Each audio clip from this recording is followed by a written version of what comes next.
For the thousands in attendance and the millions watching around the world, ladies and gentlemen,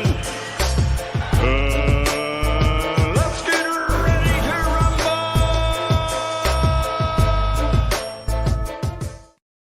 Yeah. What's up? This is Buck Coach Malachi Williams in the building, and we back. New media today, USA Boxing. 6 days a week from Sunday through Friday. We try to rock from anywhere from 3 o'clock to 5 o'clock, 2 hours. Sometimes the show runs a little over, but it is. We make it do what it do either way it goes. There's a lot going on in the sport of boxing today. Woo! My Ric Flair voice. It's a lot going on in the sport of boxing today, man. I got some of the best subscribers in the world, bro. Like, I have people tell me, they say, man, you should have way more subscribers than what you have. You got to understand, I only been doing this 6 months. So I can't compare to the other platforms that's been doing it 4 and 5 years. So when you have, 6 months, I'm like a little fish and they're like big fish. So 6 months in comparison to 4 or 5 years, but I can tell you what, though, I'm going to blow them out of the water in the next, give me about another 6 more months. So watch where we be at. We'll be over 10,000 easy. My goal is to be the fastest growing YouTube channel, content creation channel in the sport of boxing. Fast. And I love a lot of channels out there, man. I love my brother Blood Boxing. My homie from Florida, man. OG, he OG now. He been doing this a long time. He gave me some advice, telling me about these internet guys and stuff like that. Love that brother. I love his energy, man. He like really inspired me. When I hear blood snapping, I'm like, okay. When I hear him doing that, I'm like, okay. Because I watch my brother videos every morning. Sometimes I miss when he go live, but I'll always watch the playback. So shout out to Blood. Shout out to Punch Drunk. Shout out to Lady Shan. Shout out to Major Key Boxing. My brother Major Key, man. Him and Troy, man. I love those brothers. Shout out to Mark Nash. That was a good live you had last night, Mark. I'm sorry, but I was so sleepy and tired. My days are so full. I just left the DMV. That's why I was running a little late, couple of minutes late, guys. But anyways, we got to talk about some things. I'm happy to be covering another boxer, Chris Colbert, I've never covered him before, right? And I really I heard about him, little B-Hop. I heard about him. You know what I mean? I like he's from Brooklyn, so he has that New York swag. Them dudes from Brooklyn. Listen, Brooklyn niggas. Oh my God. Them dudes from Brooklyn, boy. I had a homeboy named Dennis from Brooklyn. Man, and he had moved from New York, came to Florida, and he turned me on to BKs, the British Knights and the Bucks and the Buffalinos and a lot of that stuff, because in Florida we always got the clothes and the fashion wear, the bomber jackets. I know you guys remember the bomber jackets. Blood, I know you know what I'm talking about, the bomber jackets with the fur around the hoodie part, and the raccoon hats with the tail on it back in the day. Just those latest fashions, the corduroys with the silk shirts we used to wear down here in Florida. So Dennis came down here, man. He was always up on the latest fashions before we got to it, because he was from Brooklyn. You know what I mean? So them Brooklyn dudes, something else, bro. Some cocky dudes, bro. Cocky. Pause. But shout out to Brooklyn, man. But Chris Colbert, my brother. You guys know my position. I'm a ride for him. I'm a ride for anybody who has the nerve to stand up for what they believe in and not be coward or be forced to bow down, apologize, stand on your square, man. You say what you say it. You know what I mean? Don't let nobody bully you or debo you into changing your position. Because those same guys that's bullying you and deboing you, you're not going to be able to debo them, bully them or debo them to change their position. You see what I'm saying? So it's all about narratives. Now, see, it took somebody like me to really smoke these guys out, though. I had to smoke them out, and now everybody is seeing who they really are. See, these guys, there's nothing pro-black about them. I blow that up yesterday. I blowed up the pro-black. I told you guys what the definition of pro-black is. So now you know, right? Nothing pro-black about those guys. Those guys are pro-Deontay Wilder. And there's nothing wrong with being pro-Deontay Wilder. Do you want to know why? I respect that if you pro-Deontay Wilder. Brother DJ, he from Alabama. He loved Deontay Wilder. And it ain't nothing wrong with that. I don't have a problem with nobody being pro-Deontay Wilder. The problem I have with these alphabet boy channels, I'm not even talking about the fans or the fanboys. We're going to talk about narratives that's being pushed by grown-ass, old-ass men. These niggas my age and older. Some of them in their 50s. Some of them are in their 50s, and they like fanboys to... This is what I got to say about this. I don't mind you being obsessed with the fighter. I don't mind you being in love with the fighter. Just come out and just be who you are. But don't hide behind, I'm doing this for my people. Nigga, you ain't doing it for your people. You doing it for your boy. You doing this because you in love with a particular man who's sitting at home getting ready for a fight. And because he give you interviews and you get to hang out with him every now and then, and he come on the chitlin circuit and talk to y'all, that's it. Where I'm from, brother, and I'm going to say this as plain as I can possibly say it, in the state of Florida, and Blood, you know what I'm talking about. What Blood, if you hear, let me see, my brother. As a matter of fact, let me stop talking. Let's go ahead and give everybody a shout out who in the chat. Shout out to Carlos Mendoza. Shout out to Alchemist 73. Shout out to Johnny Blaze. Shout out to some guy. Shout out to Mark Nash. Please subscribe to his channel. Shout out to GB Guthrie. Shout out to Batshit Crazy. Shout out to Lito Rawls. Shout out to my brother Charlo. Shout out to Halim. Halim, what's going on, man? Shout out to Coach Askey as well. Shout out to Diallo Huggy, my brother. Shout out to Merrill Dixon. Shout out to OG, double OG, triple OG, quadruple OG. What's up, fam? Shout out to Scullo, X-Man. Shout out to Elvis Henson. Shout out to Eliza Feliciano. Shout out to my brother Smith and West. Shout out to Retro Boxing and Documentaries. Please subscribe to his channel. I see my brother is going through something over there. No, he ain't going through nothing. I ain't gonna get into that. He ain't going through nothing. Blood on blood 10 toes down. Yeah, y'all don't want to bark up that tree there, boy. Y'all better leave Blood alone. It'll be wise if you do so. Shout out to LR. Shout out to King KO. Shout out to Silver Stream 2011. Shout out to shout out to Johnny. I said Johnny Blaze. Shout out to Michael Buffer. Shout out to Freddie Jones. Shout out to I said Carlos Mendoza. Shout out to Merrill Dixon. Shout out to Ivan. Ivan, what's going on, fam? Shout out to King KO. Shout out to Dr. Mofongo. Shout out to Johnny Blaze. Shout out to King Henry. Shout out to Shane. Shane, what's going on, fam? Shout out to Hyphy, the Hyphy movement. But you know, the boy. Shout out to the Bay Area, man, up there in Northern California, man. Sacktown. You know what I mean? Oaktown. You know what I mean? Vallejo. Shout out up there, man. You know, shout out to who else we have? Peter Barnarts. What's going on, fam? Shout out to Joe B. Shout out to Jay Rodriguez. Shout out to Kevin. Wow. Yeah, shout out to Kevin. Oh, shout out to Kevin Mosby. Shout out to who else we have? G-Man. G-Man, what's going on, fam? And shout out to I Am Dave. Shout out to Bleeds King. What's happening? Shout out to D Bravo.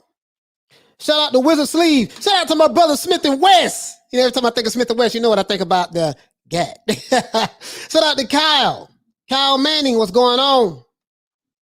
Yes, Mark Breland is a good guy. Absolutely. Yes, he is. We're going to represent for Mark Breland, too. And shout out to Lady Shan. You see what I'm saying? Shout out to Lady Shan. Shout out to Lisa Bales. Shout out to Carmen Serene. She's not here. Shout out to Annalise. She's not here. Shout out to Toom. My brother's not here. And shout out to my co-host, Shelton Moore. And I want to give everybody a round of applause.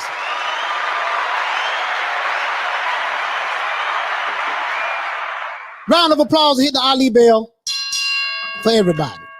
Now, let's get into this. Let's do this. Now, my brother, Chris Colbert. Now, you know, I ain't never covered the brother before. Guess what? We cover him today. And we all, oh yeah, and shout out to Nestor Gibbs of the Boxing Voice. Shout out to you, brother. Shout out to you. See, I'm in a very unique position in this boxing content creator platform. I'm in a very unique position, right? Because I really don't know nobody. I don't have the relationships that some of my other brothers who I'm associated with, they have with certain fighters and certain publicists and certain other bigger channels. I don't have that relationship with them, right? So I don't have to be compromised in any way, form, or fashion. I don't have to be, and I'm not saying they are compromised. They're not compromised at all. Because you know, I'm not saying that. I used the wrong word. But I don't have those relationships with those guys, so I can just shoot straight from the hip. And the crazy part about it is this: I really don't care anything about getting into relationships with those guys. Pause.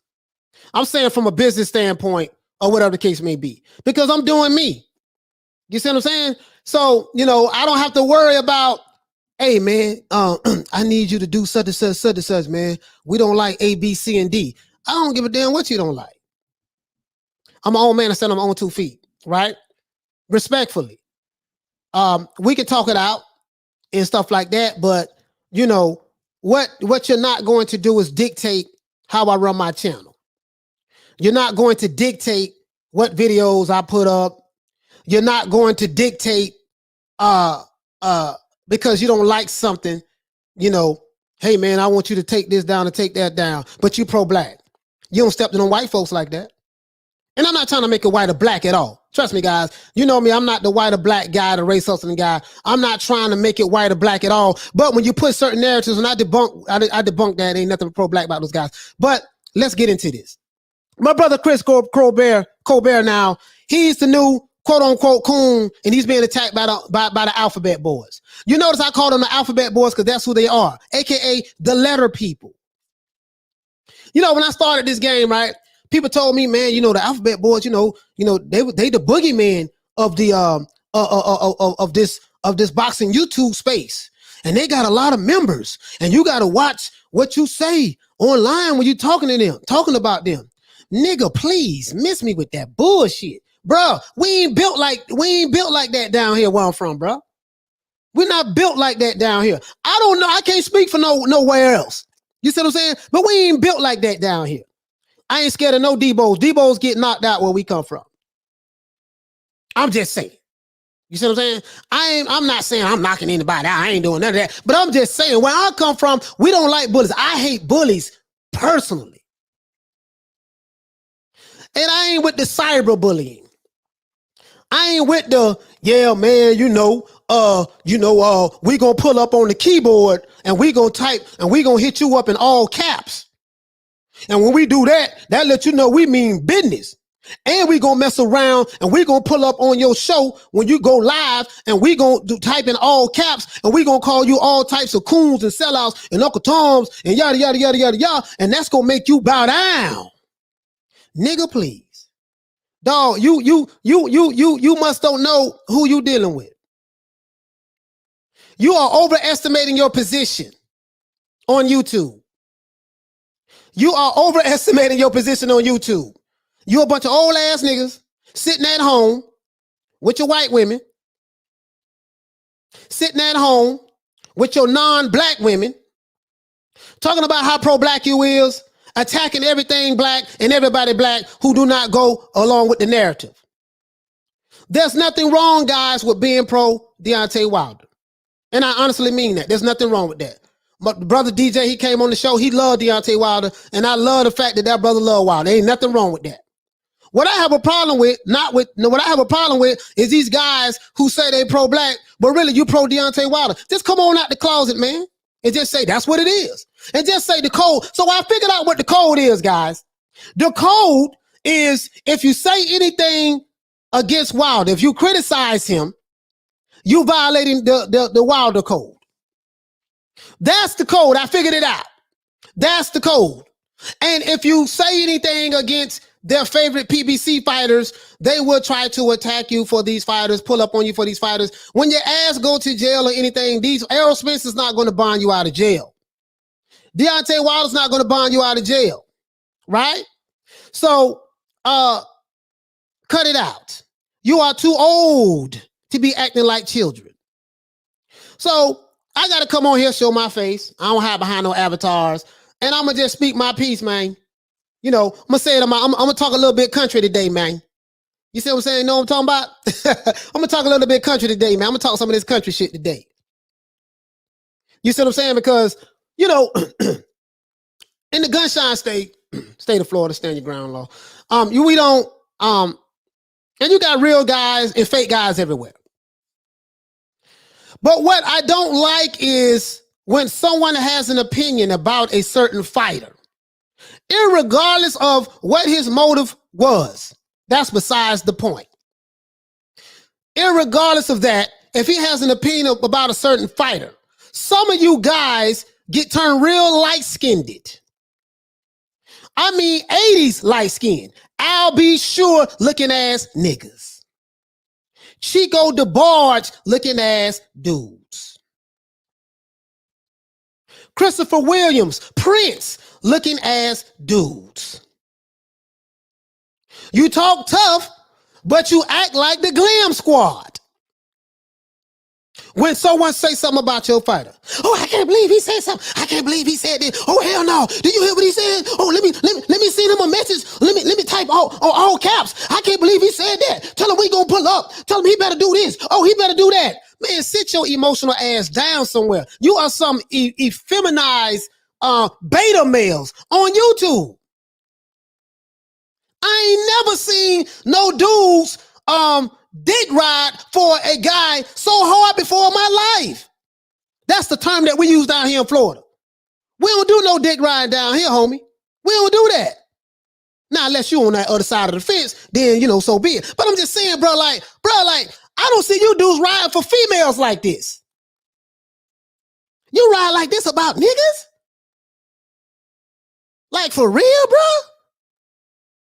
You threatening other fighters that you can't even beat. None of you dudes who calling Chris Colbert a coon, you can't whoop him. 1-on-1, he'll smash y'all, right? You can't beat the dude. He got a damn opinion. And now you all up in arms about it. But I expose you niggas, though. Coach Malachi Williams, New Media Today, USA, exposed. I'm the one that really exposed y'all, right? Because I had a lot of people exposing y'all, but I'm the one that went directly at it because I broke down what pro-black mean and all that stuff there. And I showed the contradictions and the double standards and the hypocrisy. A lot of brothers who've been doing it online on the internet, you see what I'm saying? I just went straight for the throat. I went straight for the jugular, grabbed him by the throat, snatched it, and snatched the whole goddamn throat out. Yeah. I did that. I did that, bro. Listen, if I ain't do nothing else, I expose y'all niggas for the frauds that you are. You ain't tough. Ain't nobody scared of you. There's nothing strong about you. You don't put no fear in nobody's heart. Your heart pump Kool-Aid. You some old ass 47, 45, 50-some-year-old niggas on the internet acting like a bunch of goddamn I'll be sure Chico DeBarge, light-skinned nigga with the good hair from the 80s type dudes. That's what you acting like. Hey, Leroy. Oh, we finna cook today. Received. Oh, yeah. I'm not even getting warmed up yet. Shout out to Adrian Big 30 for the super chat. He said, "Did you know that Team Wilder threatened Ness from the boxing voice?" I'm coming with that. Pause. Yeah, I'm coming with that. Trust me. Blacks threatening other blacks on the internet. Ha! But they pro-black. That's against the code. See. Let's break this down, guys. See, let me explain something to you. You niggas is the biggest hypocrites on YouTube. Ain't nobody scared of you. Coach Malachi Williams, New Media Today USA, I am not afraid of none of you alphabet boys. You guys is soft as Charmin tissue. You is soft as hell. You ain't gonna do nothing. I don't respect you. You know why I don't respect you? Because you go around threatening people on the internet. You call boxers coons and stuff like that. And when you be in some of these same fighters' face, you be kissing ass to get an interview. I don't give a damn if you don't like me. You think I care? I've been doing this, about a little over 6 months now. I don't have those relationships with a lot of those guys that a lot of my other brothers who've been doing this longer than me have. So I ain't got to hold my tongue for nobody. I am the son of Betty Jean. That's my mother's name. R.I.P. to Betty Jean. I am the son of Betty Jean. I don't hold my tongue back for nobody. We ain't copping no deuces. We ain't copping no pleas. We taking this shit straight to trial. We taking it to the door. Not door, we taking it to the door. And if you've been in that situation before, you know exactly what I'm talking about. Man, we finna take this shit to the door. You're gonna have to bring it with me. You are going to have to bring it with me. Listen, man, I ain't taking no plea deals. No, we ain't none of that. I'm not that guy. But anyways, let's get into it. Let's go over pro-black again. We're going to go into Chris Colbert, and then we're going to talk about our brother Ness. I don't know Nesta Gibbs. I don't know no one on the Boxing Voice. I do not know Jamel Charlo. I do not know Terrence Crawford. I do not know Anthony Joshua. I do not know Mark Breland. I do not know Sugar Hill. I do not know Chris Colbert. I have no personal relationship with these guys. Don't know them. They wouldn't know who I am if they saw me tomorrow. Guess what? I'm going to ride for them, though. You want to know why? Because the bullies on the internet is trying to punk and debo people. One, you got to be Debo in order to Debo so goddamn bad. That's one. Two, you think that someone really cares about how you feel. You really think that you that important that, okay, when they see us coming in the chat and we talking about how strong we is, they bow down. Nigga, please, miss me with that bullshit. I'm standing on my square today. I don't need no help. I got this. I ain't here to make no friends. I ain't here to try to be down. None of that. I'm finna address this shit the way I see it. Like it or don't like it. It's cool with me. And I mean that. So now, pro-black. Pro-black is a lifestyle, right? What does that lifestyle do? It's a lifestyle that encourages the economic growth, guys. Listen to this. It encourages the economic growth and development of black people as a whole, with the purpose of increasing the wealth and population of black people around the world. So it doesn't say, you know, we just worried about certain fighters, or we just worried about certain black people who fit our narrative. No, it didn't say, it don't say that. That's not the definition of pro-black. Remember, I was in Nation Islam 24 and a half years, and my mother's a Black Panther, and I know a lot about this here. This is my field of expertise. When I started this channel, it was going to be about race, politics, and religion. I'm glad I didn't go that route because, YouTube would have shut me down. Now, whether you be spending money with black-owned businesses in your communities or online, everything about you is supposed to be pro-black. You're supposed to support black, uplift black, promote black, love black, right? This is pro-black. You know, you're supposed to promote black love for black people, and you are supposed to encourage the youth of its sole purposes of uplifting black people in America and around the world at the same time. An example of pro-black is that you only bank with black bankers. You buy groceries from black grocery stores, right? And you only circulate your money, your black dollars, from one black hand to another black hand because you are pro-black. This is the definition of what pro-black is. And if you are a pro-black revolutionary, like some of these guys who say, some of these dudes, they look at Wilder as he's a pro-black revolutionary, but some of these alphabet boy channels, they talk like they represent the black community and they are pro-black revolutionaries. Pro-black revolutionaries and activists, I want you to hear me very clear. Pro-black revolutionaries and activists, they do not think it's okay to date outside of their race, but when you're in love with someone, who cares what other people think? I just want to let you know that. If you're in love with someone, who cares what other people think? But I just want to show you guys that these guys are the biggest hypocrites in the sport of boxing. I got to call them out on it. Ain't nothing pro about those blacks over there. Them niggas is pro Deontay Wilder, and there's nothing wrong with that. Just say you pro Deontay Wilder. Stop hiding behind you pro-black and I'm doing this for the cause and I'm riding for my people. Nigga, you riding for the boy from Alabama. That's what I respect about DJ.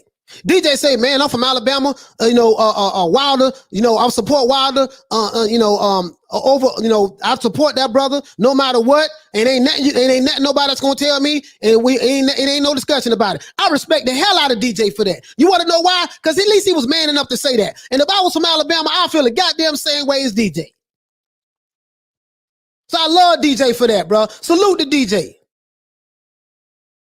But you other dudes who, what I don't respect is you go around threatening dudes and calling dudes stuff, all because now you dudes can call Anthony Joshua Uncle Tom and a sellout. You can call, oh, he from the UK. We don't like him. You can call Terrence Crawford a black American fighter, top ranked Toby, which I take that. I'm highly offended by that shit. You can threaten, you can lie on Mark Breland, lie on the man, scandalize the man's name, dismerchify his character. And have your little fanboys getting their panties in a bunch, scandalizing the black man's name, hoping Sugar Hill get burnt up in car fires, calling Jamel Charlo a coon, calling Chris Colbert a coon, calling Andre Ward a coon. And when you see these guys, you the same dudes be dick riding for interviews. Knowing damn well you can't whoop none of these dudes you calling out. But you talk tough behind the damn your keyboard, and you hide behind your letters. Yeah, we strong, yada yada yada yada yada yada yada. Nigga, please. You some beta males. Y'all a bunch of bitches. Yeah, I said it. That's what you are. You alphabet boys. That's what the hell y'all are. And bro, I'm sick of y'all. Ain't no peace. I don't want your friendship. We can't be down. None of that. And I ain't copping no deuces and I ain't taking no goddamn pleas. I'm not that guy. But hey, let's get right into it, guys. Chris Colbert. Now, Chris Colbert, I got something typed up right here, guys. I did some research on the brother, you know what I mean? Because I'm not going to lie, Lil B-Hop, I only seen like 2 of his fights, guys. I'm just being honest with you. So I'm not going to sit here and act like I'm an expert when it comes to Chris Colbert. I don't know much about Lil B-Hop because I haven't watched much of him because I don't see a lot of him in the ring, to be honest with you guys. So I have to be truthful when I say this. But I done a little research on it. I do know the brothers from Brooklyn. I know them Brooklyn dudes, they got that swag. Some of them dudes from Brooklyn, they got that swag. And dudes from Brooklyn, they are very, very proud people. But Chris got an upcoming fight against a guy. I can't even pronounce his first name or last name. I think it's Tug something. I can't pronounce the brother name. But he got a fight coming up in Carson, California, right? Now we do know that Lil B-Hop is he's a WBA intern featherweight champion. Hopefully we might can see him and Tank get into a good fight one day. Because B-Hop is he's also a PBC fighter. He's a PBC fighter. So he don't broke 2 codes. He went against Wilder. He didn't go against Wilder. He criticized Wilder, said what he had to say, and he's a PBC fighter. PBC fighters are not allowed to have their opinion. They supposed to toe the same line. Everybody's supposed to be a monolithic group over there with the PBC. Right? That's what they're supposed to be. Say anything against Wilder, we coming for your neck until you get back in line. So we gonna call you coon, Uncle Tom, sellout. Bro, listen, y'all can call me coon. You can call me Uncle Tom. You can, and you guys don't know what Uncle Tom is. I am the Uncle Tom. Uncle Tom is the hero, the guy who sacrificed his life to save his people during slavery. So I'm that guy. Now the other guy, the Hollywood version of Uncle Tom, no, that's not me. But I know when you call me that, that's what you're directing that to me. I'm more pro-black than all you niggas. You don't even know what pro-black is. You ain't put in no work nowhere. You ain't done nothing. But anyways, that's neither here nor there. And I'm not pushing the pro-black thing because I'm not even on that, but that's neither here nor there, right? But let's move on. Let's carry on. You know, but ever since Chris did this interview with Ness on the Boxing Voice, all of the alphabet board channels, they got their panties in a bunch. They thongs is making them very uncomfortable. Take the thongs off. Stop acting like a light-skinned Chico DeBarge from the 80s. Get out your feelings and stop being beta males. Because you ain't gangster, you ain't tough, ain't nobody scared of you.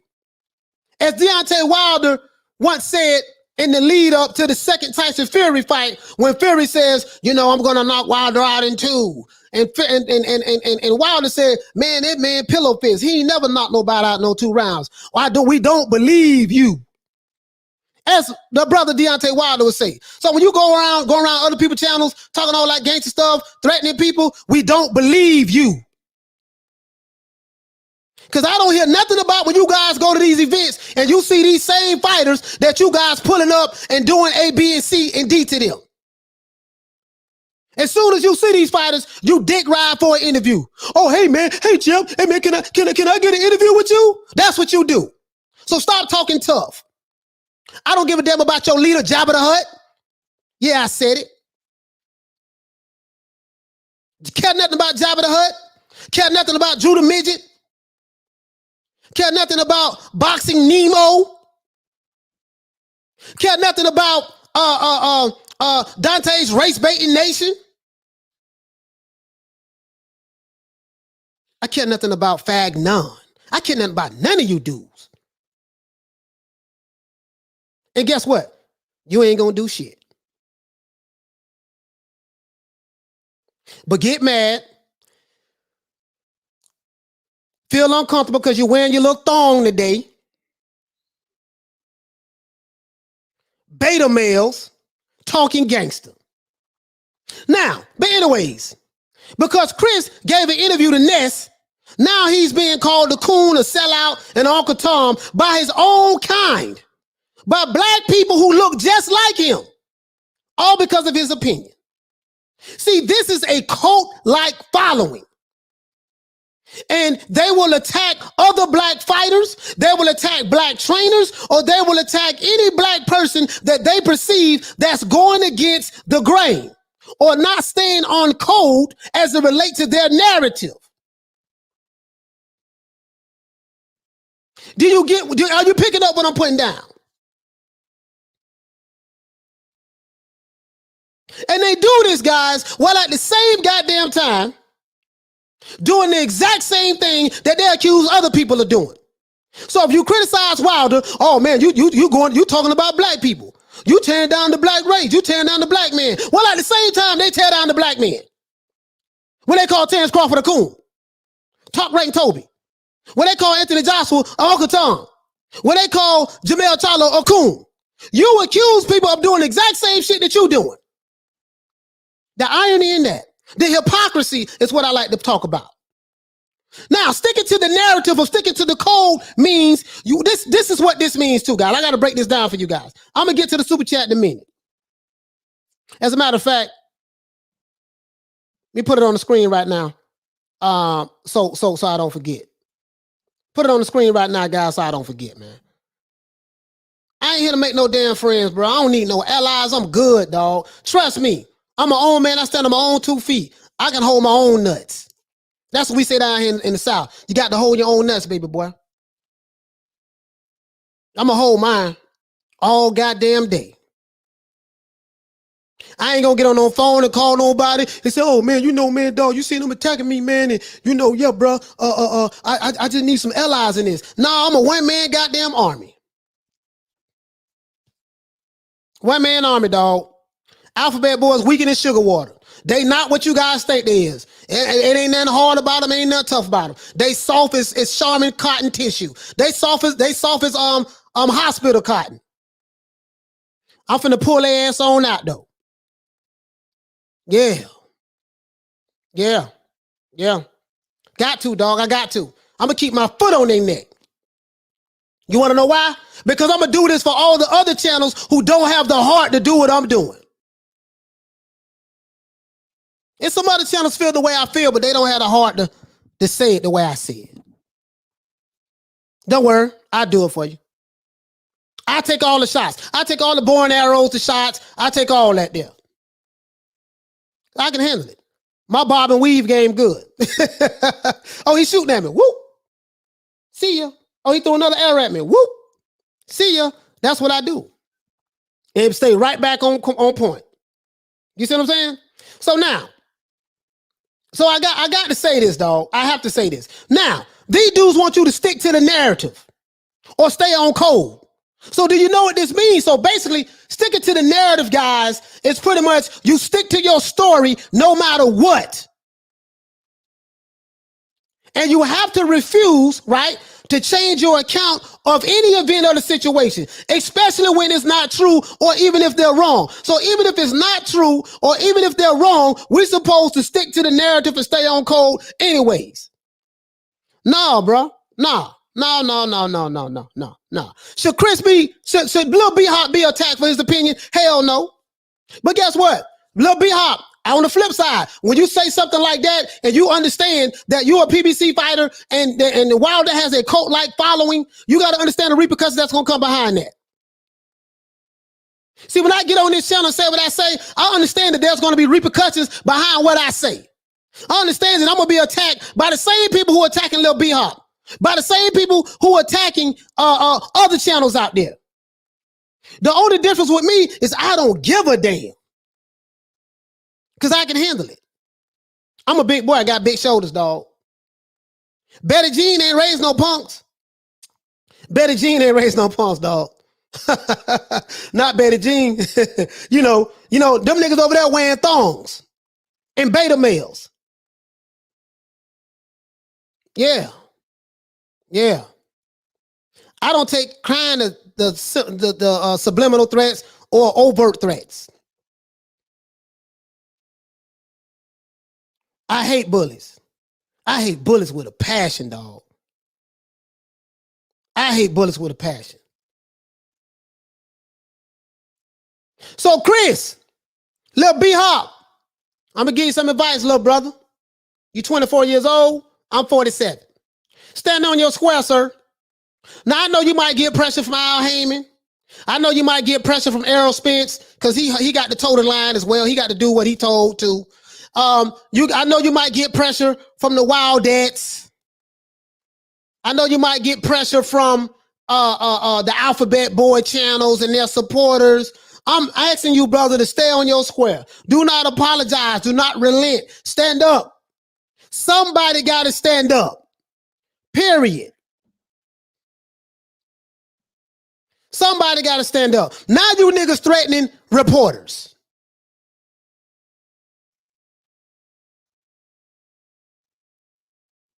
Now you are threatening reporters.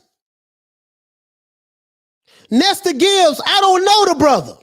Never met the man before in my life. He's down here in Miami with me. Never met him before in my life. Hey, Leroy. Super chat received. Playtime's over, boy. Ali Bell for Sly Tennessee. He say that I don't even like saying their name. The Alphabet Boys is the new cancel culture. Shout out, coach. I care nothing about the cancel culture. Y'all, they so pro-black, but they go to the white man, the white YouTube, they go to YouTube and they complain to get their brothers taken off the channel.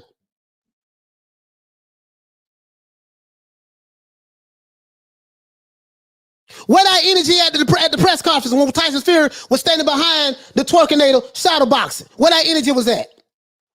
Y'all pulling up on reporters, threatening reporters. You should be threatening Tyson Fury. You should be threatening Tyson Fury. Don't pull up on Ness. He's a reporter. Y'all pulling up on reporters now. The man, I'm listening to Ness because I had one of my subscribers hit me. I had like 10 of them hit me up. Coach, man, look, listen to Nestor Gibbs' show. So I tuned into his show, and I'm hearing my brother Nestor Gibbs saying that people from Deontay Wilder's camp threaten him. You niggas threatening reporters. That's where it's at now. What did Nestor Gibbs do? He just did an interview. You threatened him for doing a goddamn interview because you didn't like what B-Hawk was saying. What the hell I had to do with Nestor Gibbs? So this man got to pull a video off of his channel because y'all threatened him. Y'all deboed that man. You punked the man.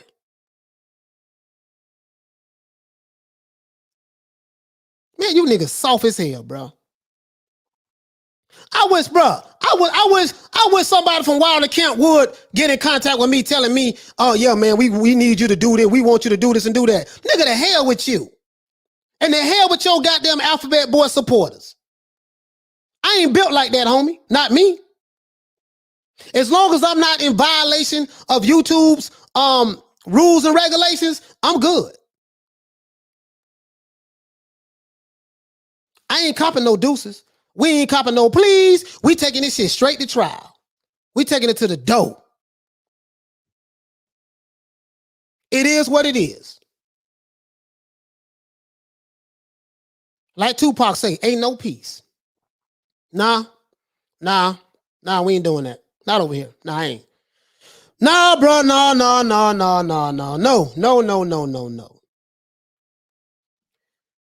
Send this video to your leader, Jabba the Hutt. Send it to him. Send it to Wilder's representatives. Tell them to get in contact with me and tell me to take some shit down. And watch what I tell them. Watch what I tell them. I don't give a damn about them niggas, dog. I don't. These niggas, they beta males. They are beta males.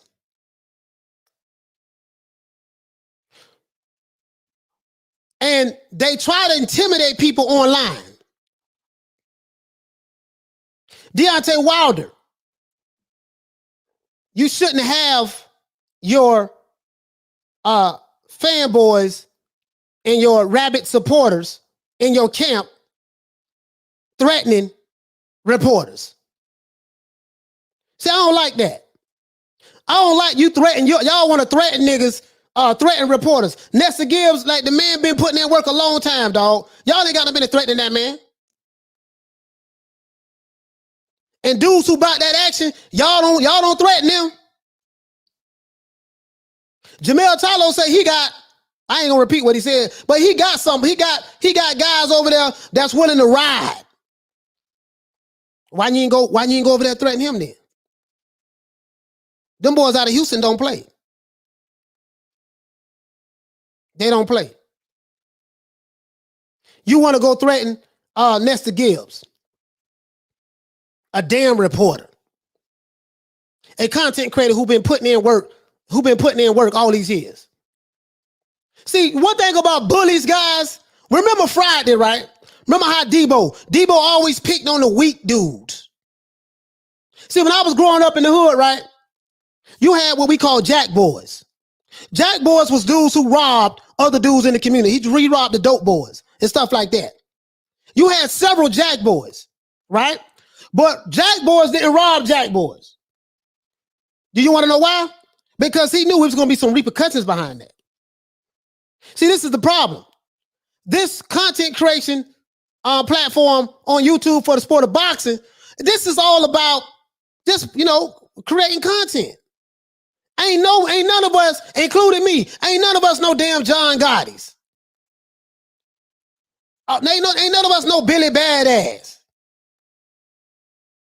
Stop trying to be tough. Oh, yeah, he said something about Wilder. You gonna threaten the reporter? What the hell did Nestor Gibbs say?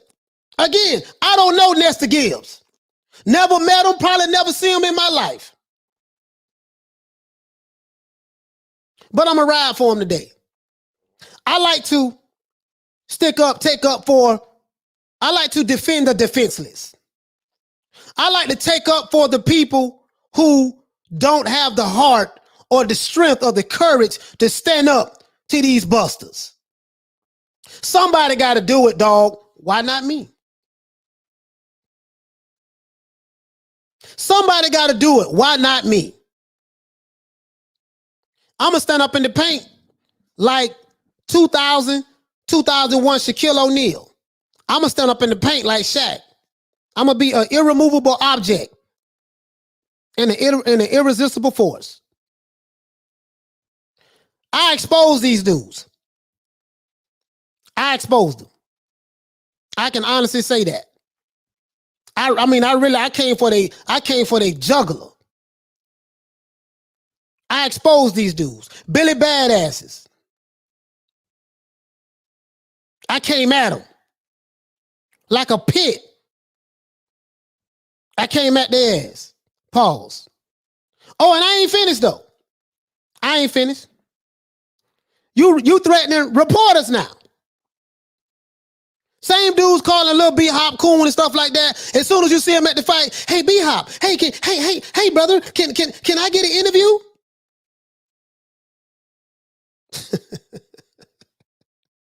He's so goddamn YouTube revolution. You niggas ain't Malcolm X, you Talcum X. Hey, Leroy! Shout out to Andrew Tucker for the $5 super chat. He said, much respect, coach. I went to war with the Alphabet Boys for years. I washed my hands clean because I realized boxing is bigger than the Alphabet Boy channels. Great channel, champ. Yeah, I appreciate that. These old Al B. Sure looking ass niggas. Night and day ass niggas. Ass niggas. Please, ass niggas. That's what you are. You guys, you clowns. You clowns at this point. You ain't scared of nobody. Ain't nobody scared of you. So I'm gonna stand up for those other channels out there that can't stand up can't take up for themselves, who are afraid of you guys, who are afraid of receiving a phone call from somebody from Wilder's camp. I'm taking up for them. I bet you what though, you ain't never got to worry about Coach Malachi Williams. You ain't never got to worry about me being punked or deboed by nobody from the Alphabet Boy community or nobody from Wilder's camp. Because it's gonna be repercussions. That shit ain't happening. I can tell you that right now, bro. It ain't gonna happen. I stand on that. I'm gonna stand on my square, bro. I mean that. Shit ain't gonna happen. You know, I don't receive threats. I don't have dudes tell me he gonna beat my bitch ass and come to Memphis and I got shooters. Yeah, yada, yada, yada, yada, yada. Living at home with his mama. Then Jabba the Hutt, he threatening the dude who threatened me, saying he gonna slap fire at his mouth when he see him and he gonna pull a pistol out and shoot him. This is what's going on. This is what's going on in this YouTube crazy stuff. Hey, hold on. Sport Icon said, defend me, bro. They scared. They scared. Hey man, shout out to Sport Icons, man. Hey man, you got a big platform, Sport Icons. He said, defend me, bro. They scared the life out of me. I'm so scared to even do some food shopping. I'm starving over here. Man, you ain't got nothing to be scared of, man. Them dudes Twitter fingers. They Twitter fingers. You ain't got nothing to worry about, Sporting Icon. I know you just joking, bro. See, I'ma just say what everybody else, really can't really say right now. See, I can talk like this because I don't have no relationship with nobody. I ain't down with them. I ain't got, you know, I don't have a relationship with them dudes. I ain't trying to get no interviews. I ain't trying to be all in the videos like Diddy. I ain't trying to be down like Brandy. I ain't trying to be a part of no clique. Like, oh yeah, man, you know, we strong. Oh, it's a bunch of us. We deep. Nah, y'all a bunch of cowards. I'm gonna call you out. Have to. Bunch of cowards. It is what it is. So, for all, shout out to Martin Ass, man. Martin Ass, I see you, man. Shout out to Martin Ass, man. So you have what you have going on is this. You have a bunch of people who have a Messiah complex. And they need to look for the next Messiah, the next leader, so we can follow him. See, these dudes are a bunch of followers. And they need to follow the leader. Right? They need to follow the leader. So we want to join this organization because, you know, we strong over here. And then little old me come along and say, man, who, them dudes? Y'all scared of them? Like, for real? They ain't nobody. You know what I mean? I pull up on the scene like, damn, this what y'all talking about? I don't see way tougher. Hey, let me stop, man. Let me stop, bro. Let me stop. But anyways, I ain't taking up for nobody because they asked me to. Some of these people I may be speaking on, they may say, oh man, I don't need no niggas speaking up for me. Yada, yada, yada, yada, yada. That ain't the point. This is why I preface it by saying, I don't know any of these guys. I don't have a relationship with none of them. But I say all that to say this. Anytime I see some deboing going on, some bullying going on, some internet bullying going on, and they talking about we gonna do this and do that, and this person gonna be a coon or a sellout, and you go to these boxing events and you see these same fighters and you ain't calling them no coon or sellout, you dick riding for an interview. You begging for interviews. Hey champ, shaking like booty meat. You be shaking like booty meat when you see him. Hey champ, hey man, can I get an interview?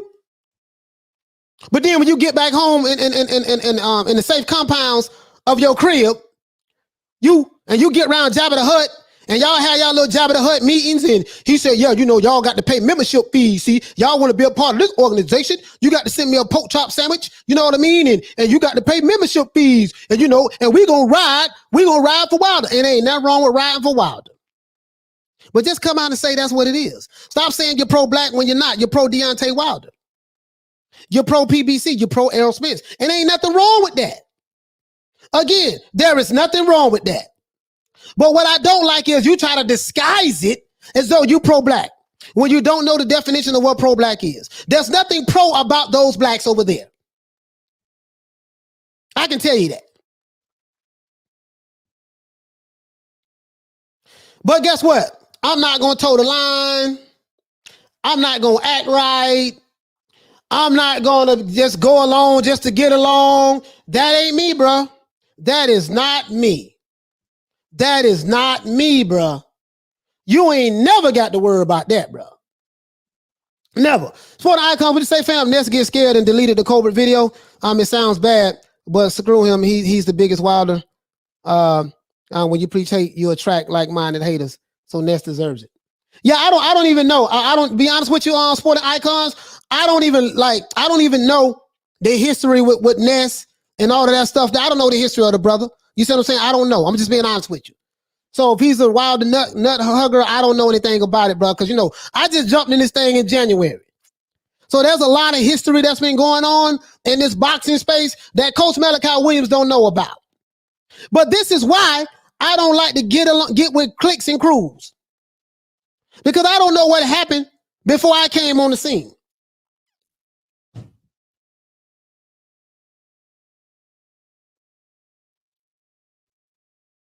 You see what I'm saying? I don't know what happened before I came on the scene. And I think it's good. I think I'm in a good space. That's why I don't have relationships with a lot of these guys. And I don't reach out to none of them. I have people tell me, they say, man, coach, why you ain't reaching out this dude. You should do a collaboration with that guy. You should do a collaboration with the other guy. Yada yada yada yada yada. Man, I'm a hot hand. I'm a hot hand to handle. So when I go on other people's platforms, you know, you always notice that I'm calm, I'm tamed down because I don't want to bring no heat to nobody else's channel, and I stay in my lane and I let them, you know, do the show and move on. But when I'm over here, I have the freedom to do it how I want to do it. I don't reach out to a lot of people because I don't want nobody thinking I'm on their nuts. Because I'm a firm believer in this. See, I'm getting it from the muscle. You know what the muscle is? I'm getting it from the dirt. I'm getting the butter from the duck and the duck from the butter. It's an old country saying that we say down here in Florida.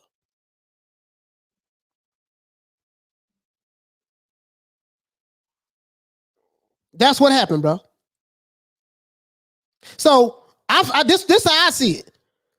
If you build your platform big enough without any help, they'll come to you. I ain't got to do no reaching out. They're going to come. They're going to come to me. They're either going to come now or they're going to come later. Whether I get them today or get them tomorrow, they coming. I got one, though. I got one that's coming. Pause. That's what it is. This is why I don't do that. Because what happens is some of these guys, you know, they'll give you that phone call. Or some of these dudes, they'll act like a diva. Oh, man, why you reaching out to me, man? You ain't got enough subscribers, this and that, yada, yada, yada, yada. I'm down with such and such, such and such. That's cool. You ain't got to worry about me reaching out to you, homie. I don't do no dick riding. Not Betty Jean's son. Betty Jean's son don't do that. Because I can't vouch for nobody else, but I can vouch for me. Hey, Leroy! Super chat. Shout out to Driving. Playtime's over. What did Colbert say? Can't find an interview. You can't find an interview because Deontay Wilder's team threatened Ness and told him to take it down. And he obliged. He had to fall in line. So, you know, I'm not going to question his Martin ass said pause. Yeah, Punch got me saying that pause stuff now, bro. But if you're from Florida, you understand we use these terminologies. We say we don't do no dick riding, meaning that we ain't on nobody else's jock. We ain't doing no clout chasing. We ain't trying to get in nobody's good favor for interviews. You'll never see no Ellie Setback over here. Oh, hey, man, how you doing? Oh, man, oh, you're the greatest. Oh, you know, what kind of underwear that is? Is that polo? Wow, I never seen polo underwear like that. Oh, wait a minute. You know what? Oh, look at the way you threw that left jab. Oh, that's perfect. Like, you threw that left jab better than Muhammad Ali, Floyd Mayweather, and Sugar Ray Robinson combined. I never seen anything like that. Oh, look at the overhand right. Look how you threw it. You'll never see no Ellie Setback and going on over here. Not with me. My character too strong.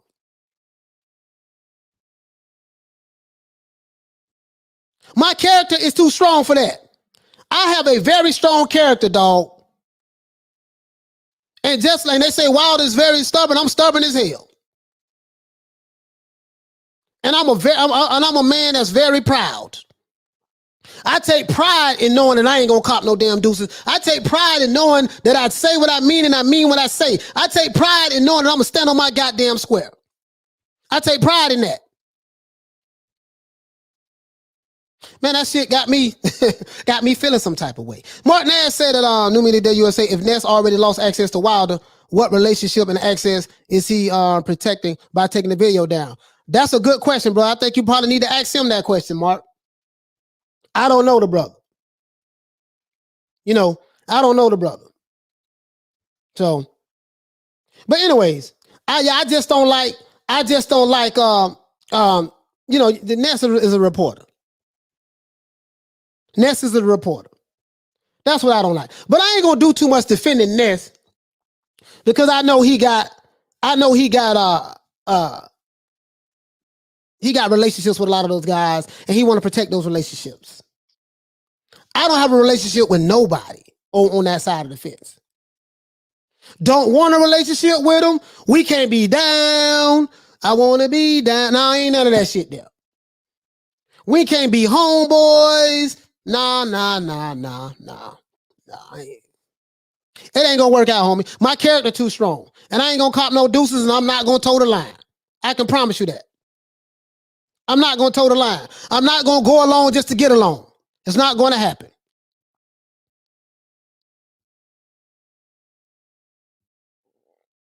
It's not gonna happen, bro. It's not gonna happen. Because I don't want nobody thinking that, oh, yo, man, he need me. He reaching out to me. So yeah, what's up? What's up? You want to do an interview with me? Yeah, what's happening? What's happening? Nigga, fuck you. You ain't nobody to me, homie. You don't pay my bills. You don't pay my mortgage. You don't put food on my kids' table. Bruh, bruh, like, it ain't happening, Captain. Not with me. Not with Betty Jean's son. Maybe with somebody else's son, it might happen. But with Betty Jean's son, it ain't happening, bro.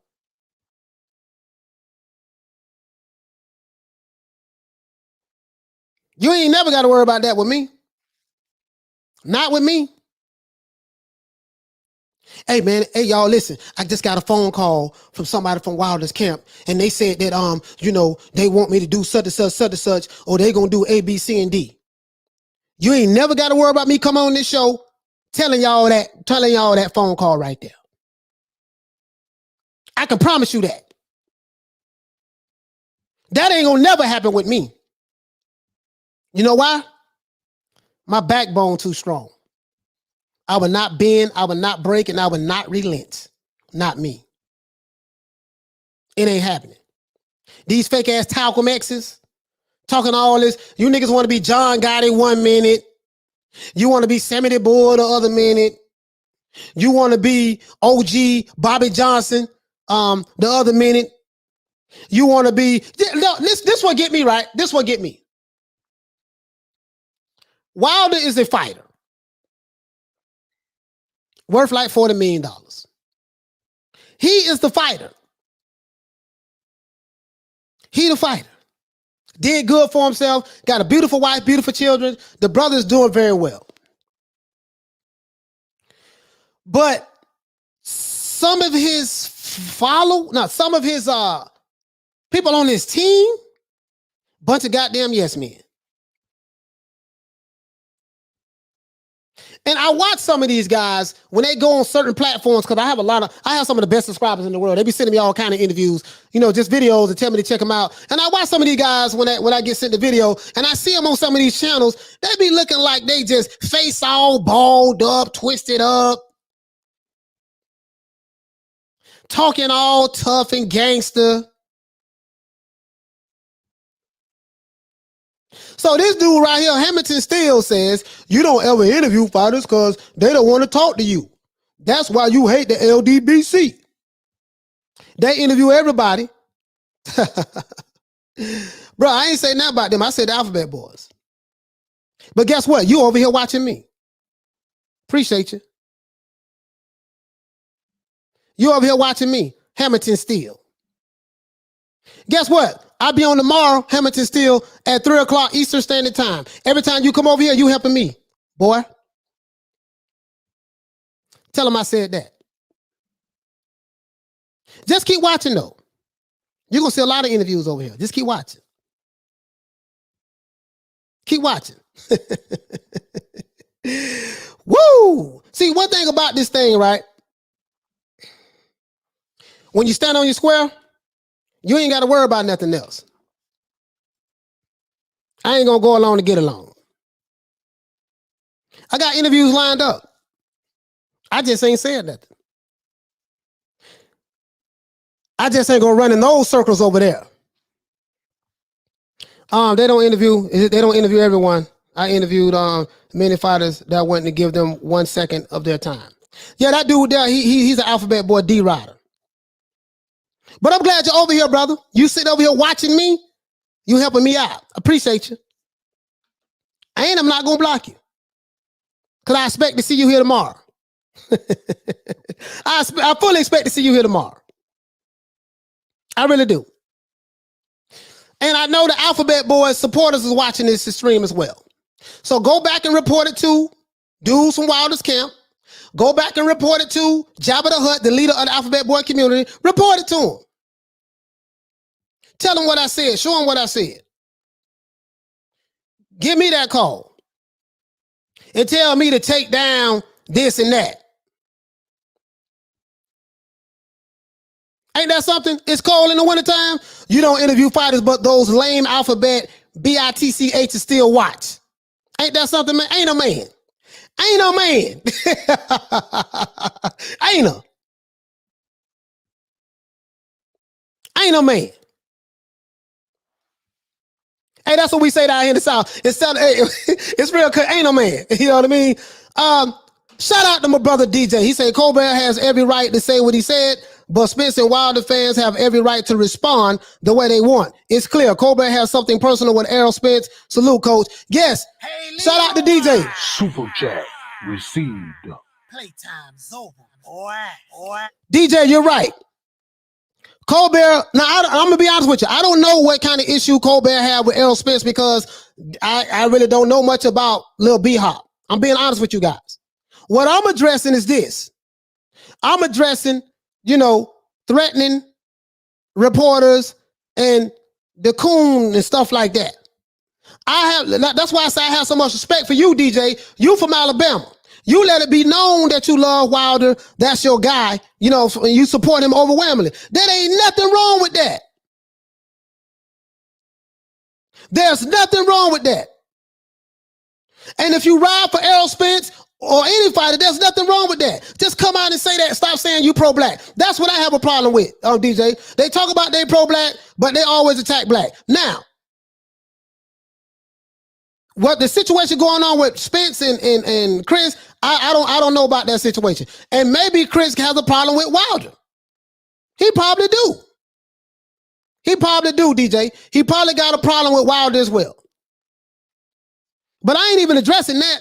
I'm addressing, why he got to be a coon though? Just say, look, you got a problem with Wilder. You might be a hater, yada, yada, yada, yada, blah, that squaze. But he got to be a coon all the time, sell out, yada, yada, yada, yada. And I'm like, come on, dog. You using the same words that the racist white supremacists used to call blacks back in the Reconstruction era in 1865, and when the Klan was formed right after Reconstruction, and all in the early 1900s and stuff. This is what they used to call us. Now we taking these same words and calling each other that. That's what I have a problem with.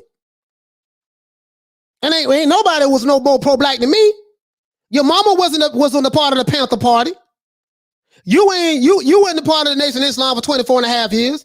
You wasn't no lieutenant coming out of Muslim in 47. You wasn't taught and trained by brothers in the first resurrection. You wasn't taught by Kareem Abdul-Muhammad, RIP, my grandfather. You wasn't taught by Captain Samuel Muhammad, who did 12 years in Attica prison. You wasn't taught by Musain and BR out of Miami, and Captain Anthony, and L5, Captain Curtis out of Atlanta, over the southern region. You wasn't taught by Brother Minister Van Muhammad out of the southern region. You wasn't taught by Jabril Muhammad out there in Arizona. I was. So I got to call you out on your hypocrisy when you said you pro-black. That's my problem. Kaboom. Shout out to Kaboom. Hey, Super chat received. Playtime's over. Kaboom says Wilder should be ashamed. His beta tendency to have him twerking Texas strong. I can't even put this on Wilder, because Ness didn't say Wilder called him. Ness said that somebody from Wilder's camp. That could have been anybody. And they probably did it out of love for Wilder. I'm not addressing who got beef with who. You see what I'm saying? I'm addressing why everybody got to be a coon, Uncle Tom, and sell out because they say something, criticism about Wilder. That's what I'm talking about, the double standards of hypocrisy. G-Man says Ness took down the video because he got a house in Florida to pay a mortgage for. Coach, you don't need to toe the line because you got your own house. Yeah. No, I don't need to toe the line also, G-Man, because okay, let me explain this to you guys. What I'm doing, I'm building my house brick by brick, right? I understand how men can be. I understand how emotional some men can be. And I understand that us men have egos. And the way I was raised, G-Man, that when you're building something, people, when they see what you're doing and they see that it gets to a certain level, you don't have to reach out to them, G-Man. They'll reach out to you. And I don't depend on those relationships to feed me, because if you depended upon people to feed you, they can control you. You get what I'm saying, G-Man? When you depended upon certain people to feed you, they can control you. So I would never put myself in the position to have another man think that he can control me. Based on the interview, based on the relationship, based on anything. I would never put myself in the position to make another man think that he can control me. So, and I'm not saying that's what's going on with Ness. I'm just saying with me, G-Man, listen, and then too, it takes years to build relationships. It takes years to build relationships. So I only been doing this 6 months. A lot of guys on the YouTube platform, boxing creation platform, they've been doing this for years. 5, 6, 7, 8, 9, 10 years. You can't compare 6 months to 10 years, or 6 months to 5 years, or 6 months to 6 years. But guess what though? It's coming. Pause. It's coming. You know what I mean? So that's what I mean by that, my brother. That's what I mean by that, my brother. And I hope you understand. You know what I mean? Shout out. Hey, Leroy. Shout out to Tom Zamir. Received. He said, I love everything you say. Besides the boxing world, you're giving a great service on talking against the cancel culture. And I'm not even black, but man, your message is so important. Yeah, I appreciate that, brother. I just want to give a voice to the voiceless. Because when I started this, I had people telling me, hey man, you got to watch out for this crew. Got to watch out for that crew. This crew over here, they strong. That crew over there, they strong. They this, they that. When I started this is what they were saying. I said, okay, okay, it is what it is. I see what's up. Hey, shout out to my brother DJ. Hey, Leroy. Super chat received. Playtime's over, boy. All right, shout out to DJ. DJ said, Colbert said he always picks against Spence, and people call him a coon because according to him, he's a Haitian? Is that the Haitian flag? I think that's a Haitian flag. See, now, DJ, I'm gonna be honest with you. I'm very ignorant when it comes to the Chris Colbert situation, because I never shot a video on this brother before. I saw a couple of his fights. But I'm gonna start covering him. Hey, listen, he has a fight coming up this Saturday. I don't know the name of the guy, man. Please, you guys, please help me with this. I don't want to butcher this guy's name. This guy's name is Tugstsogt Nyambayar. I don't know, man. Bro, listen. Tugstsogt Nyambayar. I don't want to butcher the guy's name, but the man got a fight coming up. So this might be a pro. I can't even say it's a promo, because when he said what he said, I seriously doubt that he thought that he was going to get this kind of attention. But it's a good thing he got a fight coming up. He got a fight. I'm gonna just say Tug. He got a fight coming up. But what I don't understand is why they went at Ness though. Ness just did the interview. Ness didn't even agree with what Lil B Hop said. He didn't even agree with it. So it is what it is. You know what I mean? So that's it. What goes on in the background, I don't know. But I'm just going, the man said he was threatened by somebody from Wilder's camp. That's what he said. He said he was threatened by somebody from Wilder's camp. And I'm like, dude, it ain't even that serious. Ronald Finkley, thank you for posting that, brother. Fight this weekend. Chris Colbert, a.k.a. Lil B-Hop, 15-0, 6 KOs versus Tug. We just going to say Tug because I don't know the man's name. 12 rounds for the WBA regular junior lightweight title. Oh, it's for the regular junior lightweight title. Oh, so didn't Tank have that belt? King Tug. Okay, King Tug. Okay. All right, Toby Barlett. Hey, y'all, thank you, man. Hey, bro, you know me. I be killing. I be butchering people's names, bro. I be butchering people's names. Hey, come on, man. I be butchering their names, bro. Like King Tug, we just gonna call it that. Mad Dog said Colbert is Mexican. He Mexican? For real? You know, I gotta let me hold on. Nah, the man from Brooklyn, how he Mexican? Oh, that's a Mexican flag? Hey, Sport Icon say smash the cheeky thumbs up for this video, everyone. I said the cheeky thumbs up. Hey, wait. Hold on, let me look this dude up, man. Hold on, man. Y'all say the man Mexican. Y'all sure he Mexican? I thought he was from Brooklyn. I'm looking him up. I'm looking him up right now, guys. See that? Hold on. He don't look Mexican to me. Hold on. Let me see some, guys. Y'all say the man Mexican. Hell no, that man ain't Mexican, man. Say the man, I'm looking at his Wikipedia page right now, guys. I know he's 24 years old. He don't have a Mexican name. Let's see. It say the brother from Brooklyn. Say the brother from Brooklyn, man. You know, I don't know. I mean, maybe y'all know more than what I know. You know what I mean? Yeah, maybe y'all know what I know. I don't know, bro. You know, it say the man from Brooklyn, though. The man from Brooklyn. So I don't, you know, now maybe the fighter he might be from Mexico, but he from Brooklyn. But anyways, that's neither here nor there. I don't care where the person is from. I when I hear all the coon talk and stuff and all that stuff there, I gotta address that. I don't mind you calling me a coon. I don't mind you calling me Uncle Tom sellout, because I know you don't possess the knowledge that I possess when it comes to those type of subject matters. I know that. So I know you're speaking out of ignorance, and you pushing propaganda, and you're pushing stuff that you heard from these old ass dudes who older than me. They my age and older. And you pushing those narratives. So I understand that's where you get it from.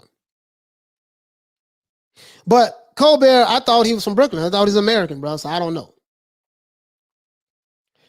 What you think the lady said he was born in Florida, I think raised in Brooklyn. Yeah, I think he's from the BK, saying. Colbert is American. Happens to be a fact. Yeah.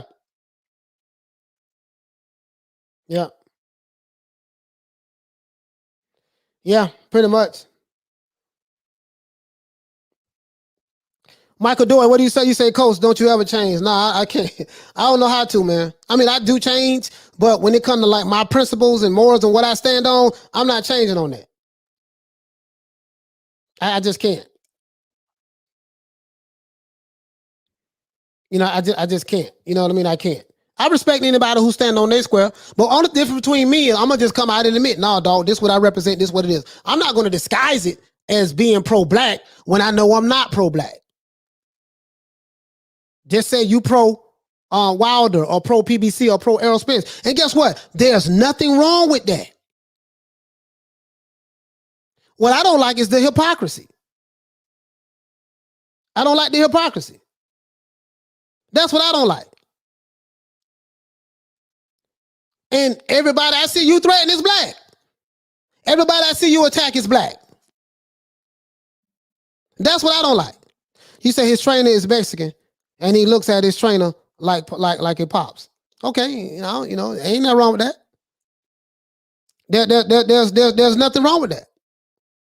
If it's trainer Mexican or not, it shouldn't even matter whether it's trainer Mexican or not. You know what I mean, OG man. I'm not saying you making a big deal about it, but it shouldn't even matter because Deontay Wilder got 2 white managers, and guess what? That shouldn't even matter. But I'm just saying, you know what I mean. So it doesn't matter what nationality. I'm not saying that it's you making a big deal about that, G man. But I'm just saying I don't have an issue with none of that myself. I just like to point out the hypocrisy. DJ, what you say, fam? You say, nah, he's defending his intern WBA super featherweight title. And he says he's Mexican because of his coach. Oh, okay, DJ. Okay. So, DJ, let me ask you a question. I saw him fight.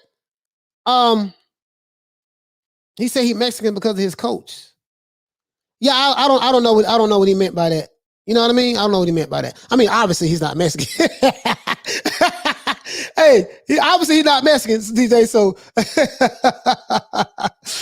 Andrew Tucker saying Colbert is a good fighter, and coach, I respect you for being real.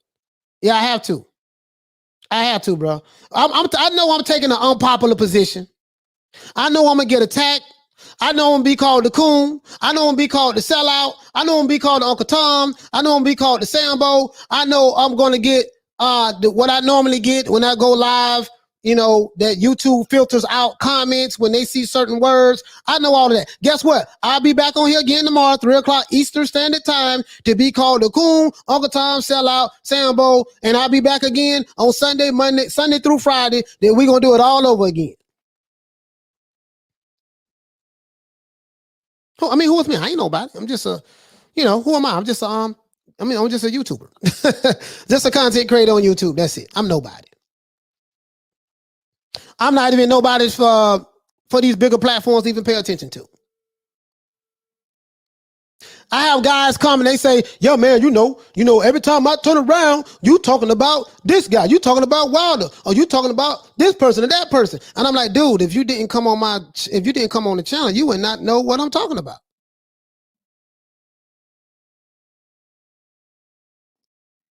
You understand what I'm saying? Like, how do you know what I talk about if you didn't come over here? Pause. But you feel what I'm saying though? That's like, look, dude, that's like me coming to your platform and I'm saying, man, every time I turn around, you always talking about the Smurfs. You always talking about Dragon Ball Z. I'm tired of you talking about Dragon Ball Z. Guess what? Man, if you didn't come on this channel, you wouldn't even know if I was talking about Dragon Ball Z. You get what I'm saying? You complain about what you're tired of me talking about, while at the same time volunteering to come to hear what the hell I'm talking about. Bro, I'm like, it just baffles me. Mad Dog said, coach, he said, we need a draft like the Chappelle show. We taking Colbert, Jamel Charlo, Ward, since y'all don't want him. Yeah, I'm just saying, man. I'm just saying. Elijah said Ness was doing his job to put food on the table. Yeah, I ain't knocking nobody for doing what they got to do. Like, one thing I will say about the Alphabet Boy channels, one thing I do, I'm not going to knock. They're a race baiting ass platform, but it helps them take care of their families. I'm not going to knock them race hustling to feed their families. Al Sharpton do it. Jesse Jackson do it. Benjamin Crump do it. And a whole lot of other people do it in the black community. So they could be out there robbing, stealing, shooting, whatever. If that's how they get their money, man, get your money, man. I ain't going to knock y'all for that. Get your money, man. I am not going to knock y'all for getting your money. You ain't going to never hear me argue about whether I agree with it or not. You ain't gonna never hear me knock them dudes for getting their money by race hustling and lying and pushing false narratives. You ain't gonna never hear me talking about that, from a getting money standpoint. My pet peeve is when I know I was in the black struggle myself, and my mother was in it, and I know I put in work, and dudes that I know put in work, and I see somebody taking very serious issues that's going on in America, and they say things and don't even know the definition of what they're talking about. And they use it to justify their talking point, to run cover for their fighter. That man got plenty of money, $40 million and all. He got plenty of money, $45 million. Like, Wilder doing good. And there's nothing wrong with that. But my problem is, stop making it seem like you Malcolm X when you Talcum X. Stop saying that, because to be pro-black is all about the upliftment, the economic upliftment, and the physical and spiritual upliftment of your people. When I see you doing the opposite of that which you profess out of your tongue, I have to address the hypocrisy in that.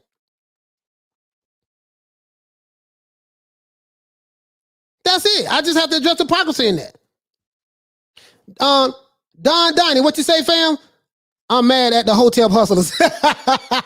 Yeah, hotel hustlers. That's it. That's what it is, bro.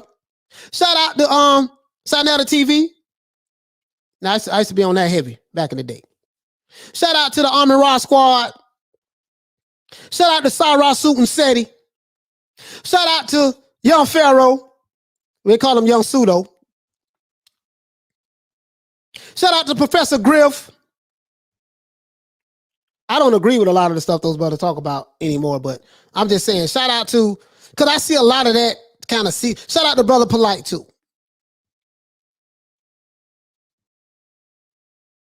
I'm just saying though, right? These dudes Huey P, they want to be Huey P. Fig Newton.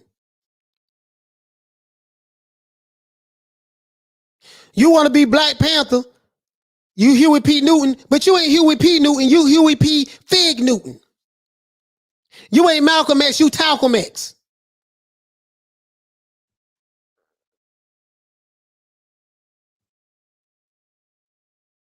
You want to be Marcus Garvey. You want to be Nat Turner.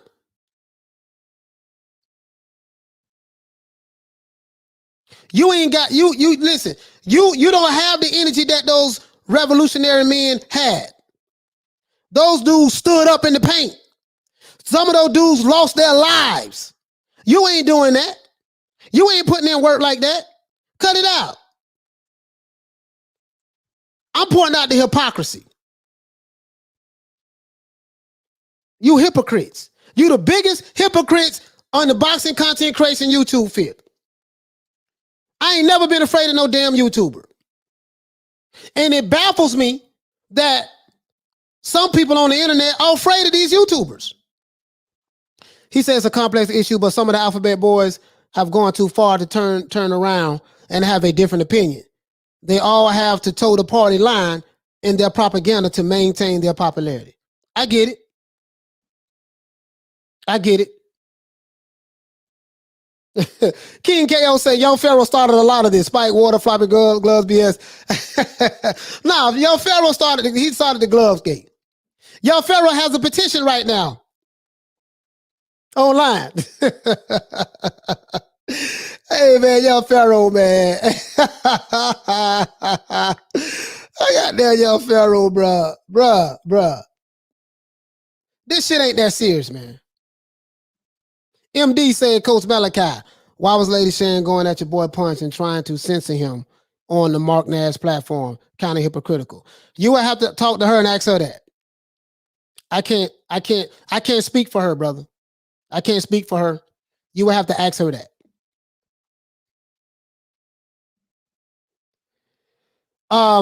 Alan Skill says the alphabet boys and their whole code is to create controversial content that caters to people of a certain intellect in order to make money. If people realize that, they wouldn't buy into their crap. Nah, people have a messiah complex, and they have a need to follow somebody. And then we have a need to be led, and we're looking for leaders, and we need somebody to lead us. I'm my own leader. I would advise every man, especially if you're in your 40s and 50s, to be your own man, stand up on your own 2 feet, man. Be a leader of your own household. Be a good husband to your wife, if you can, because you know we fuck up men all the time. But be a good father to your children. Be a leader in that aspect. Be a leader in your community. Don't be following no niggas on the internet. Fake Nat Turners. I call them Nat Burner. Fake Malcolm X's. I call them Talcum X. Fake Huey P. Newtons. I call them Huey P. Fig Newton. You see what I'm saying? So I don't respect those dudes as it relates to that.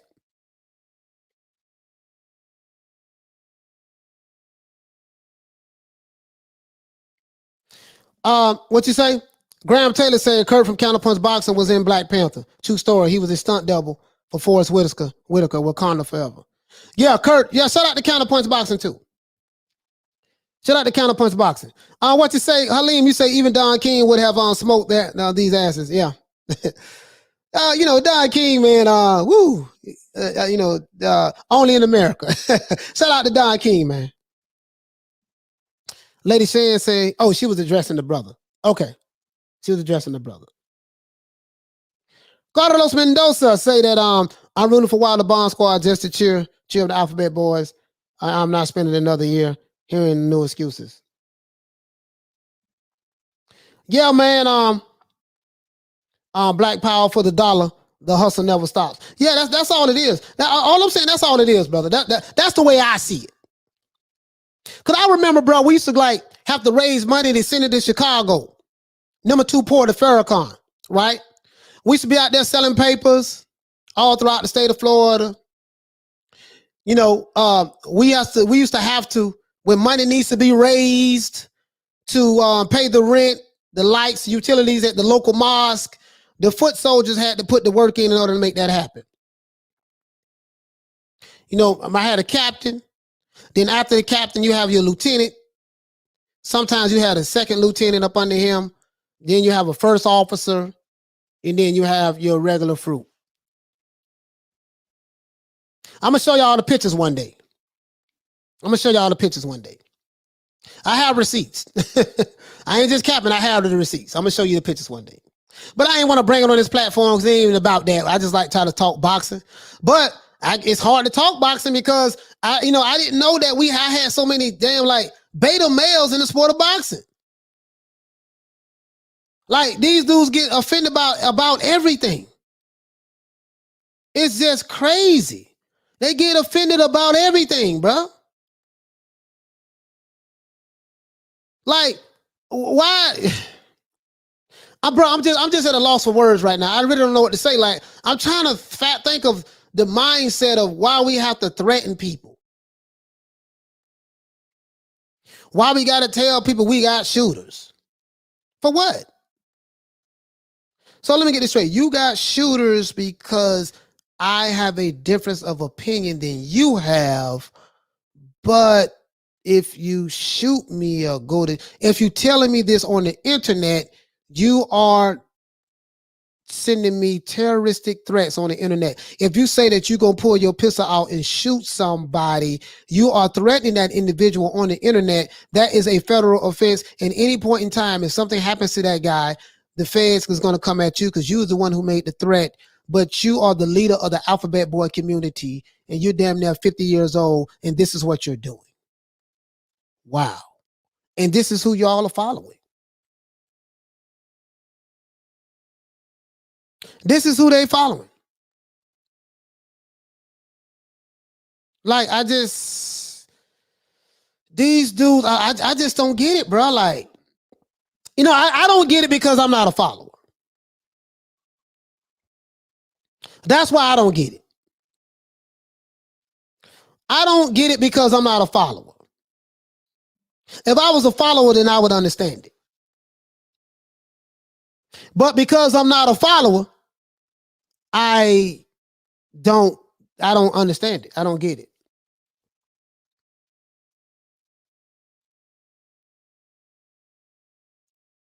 Yeah, I don't get it.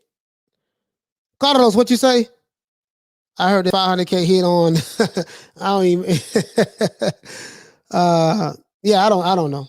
I don't know about that. Smile back if you're ugly. What you say, fam? You say it's just like politics. Some people can't handle the difference of in opinion. Yeah, it's become very cult-like, cultish. Hey, Leroy!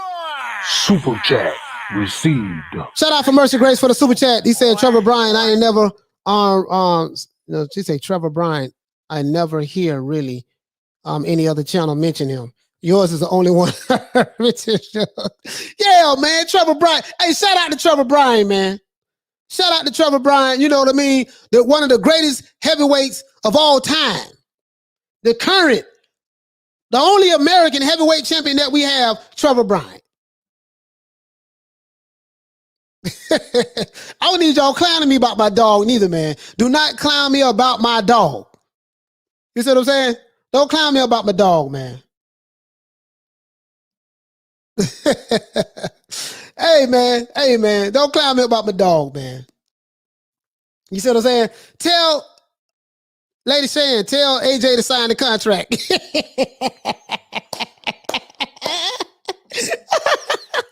Hey, tell him to sign the contract, man. Listen, tell Wilder after he fight Fury, if he beat him or not, don't matter. If he beat him or not, if he beat him, he gonna get his belt back. That'd be good for his supporters. If he don't beat him, you know, it is what it is. But tell Wilder to sign the contract with Trevor Bryan. Tell Tyson Fury to sign the contract. Tell him to stop ducking my dog, Trevor Bryan. Stop ducking him. You see what I'm saying? Stop ducking my dog. He want that smoke. As a matter of fact, I'm thinking about calling Don King right now. I need to be his I need to be in Trevor Bryan camp. Team Bryan right now. Trevor Bryan can KO White. Hey, and tell Sport Icons, tell Dillian White to stop clout chasing Trevor Bryan's name when he know he don't want none of that smoke.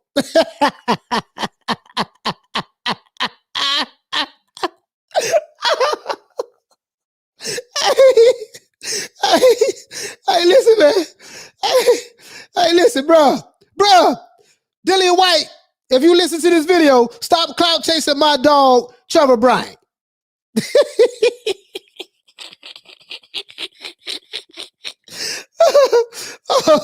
Hey, bro, Coach Trevor Bryan is with Don King.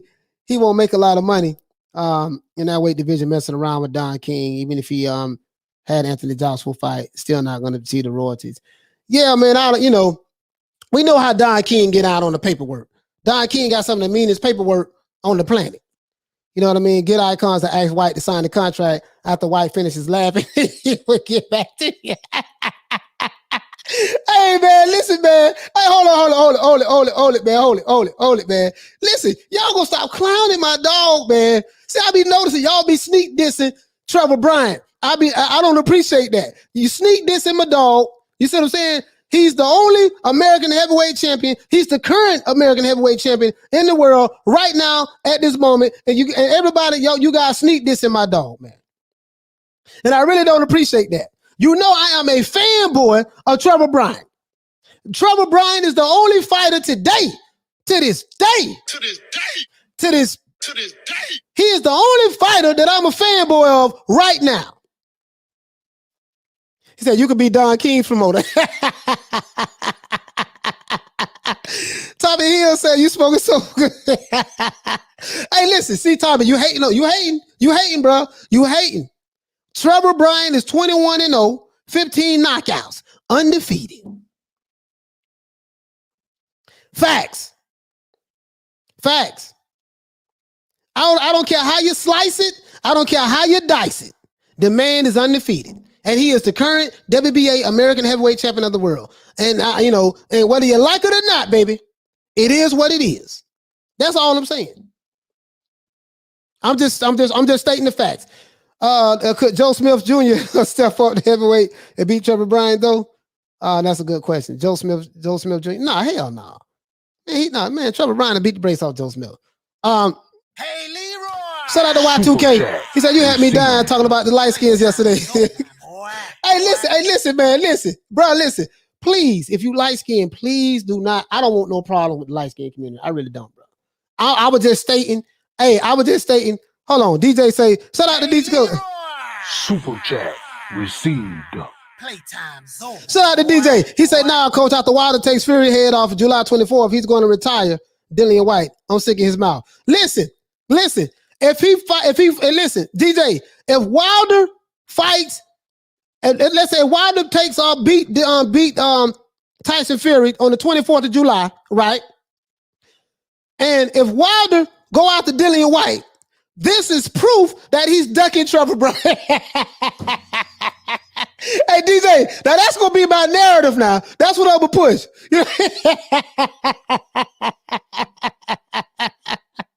Hey, DJ. Hey, that's gonna be my narrative right there. He ducking, and Wilder win on the 24th of July. He beat Tyson Fury, and if he don't immediately go into negotiations to fight Trevor Bryan, that supports my claim. Right there.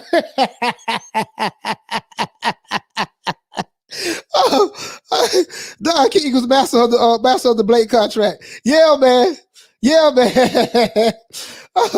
Hey, bro, listen, bro. Bro. Oh, bro, I can't breathe, bro. Hey, DJ, I'm telling you right now, bro. Listen. Oh, man. Bruh, hey DJ, I'm telling you, bruh. I'm telling you. That's right. I'm kept Trevor Bryan's new promoter. I'm telling you right now, DJ. If Wilder knocked Tyson Fury out July 24th, I'm telling you guys right now, if he don't go into immediate negotiations with Trevor Bryan, this is proof that he's ducking. Hey DJ, I'm telling you right now. Hey DJ, I'm telling you right now. That's gonna be my narrative. That's what I'm pushing. I'm just being honest with you, dog. I'm telling you off the rip now. I'm telling you off the rip. This is what it's gonna be. I'm trying to get my dog Trevor Bryan to fight right now, man. I'm trying to get him a fight right now, bro. That's all I'm saying, bro. That's all I'm saying. So I'm the only channel on YouTube riding for Trevor Bryan. That's fine. That's cool. You see what I'm saying? I don't want y'all jumping on the bandwagon now. I'm telling you off the rip. I do not want you jumping on the bandwagon with my dog. When he let me see when he had his next fight. Let me go to Box Rec. Let me see what's up. Well, my dog have his next fight. I don't want y'all jumping on the bandwagon talking about coaches Bryan's Malik Scott.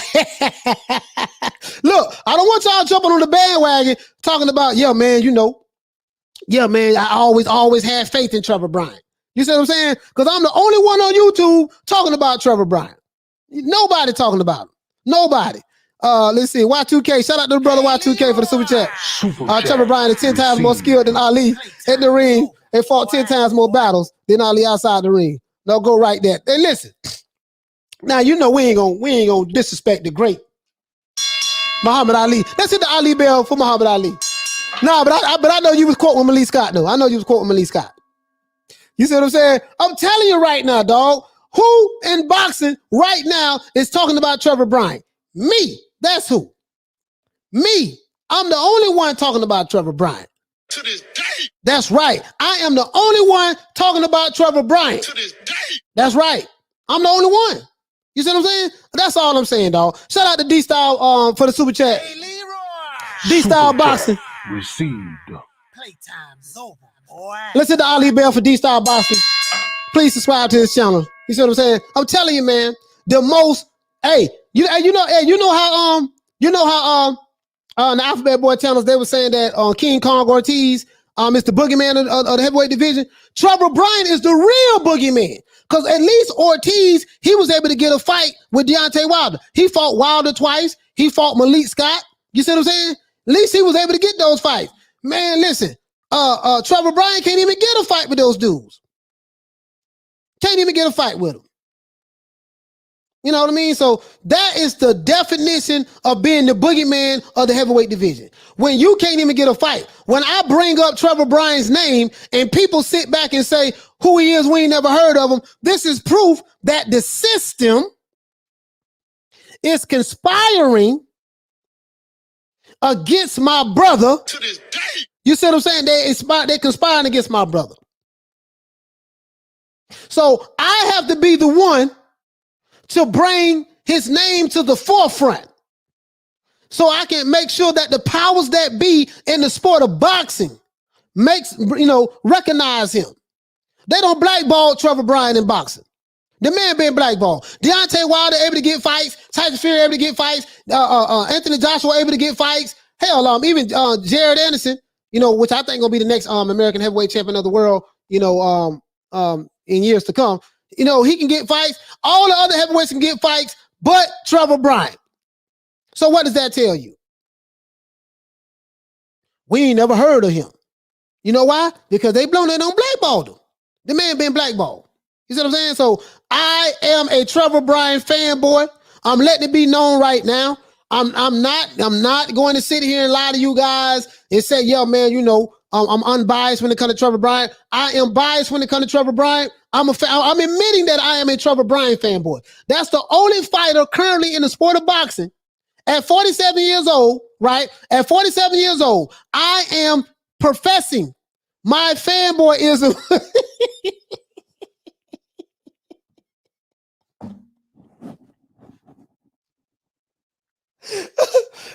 to Trevor Bryan right now. It is what it is. I'm just letting you know. That's it, bro. Somebody got to represent. Since you guys don't want to recognize my dog, that's fine. That's fine. That's good. I ain't got no problem with that. But he the only American heavyweight champion in the world right now. Now, if Wilder can beat Tyson Fury on the 24th, then we'll have 2 American heavyweight champions. And then we can get a unification bout between Wilder and my main man Trevor Bryan. We can get a unification bout with those 2. You see what I'm saying? Then Wilder will be able to work on undisputed with Anthony Joshua. But in order for him to move forward, he's going to have to, if Wilder can beat Tyson Fury, he's going to have to go into a unification match with Trevor Bryan. And Trevor Bryan has 15 knockouts. So he putting them to sleep. Ask Bryan Stavern. He knocked Bryan Stavern out in the 11th round. When Wilder fought, hold on, what did he say? When Wilder fought Bryan Stavern in the first fight, and that was a damn good fight. That was one of Deontay Wilder's best fights, in my opinion. When he fought Bryan Stavern, that was a good fight. Bryan Stavern came to fight, and Wilder came to fight. And he was hungry, and he really fought, and I really like that. But Wilder went 12 rounds with him. Bryan Stavern got knocked out by Trevor Bryan in the 11th.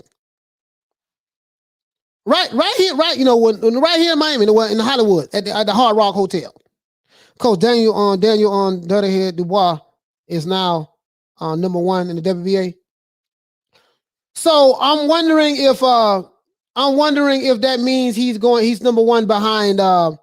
Is he number 1 for Anthony Joshua's strap? If Wilder gets the belt back, yes, you'll have 2 heavyweight champions, but only one will be undefeated.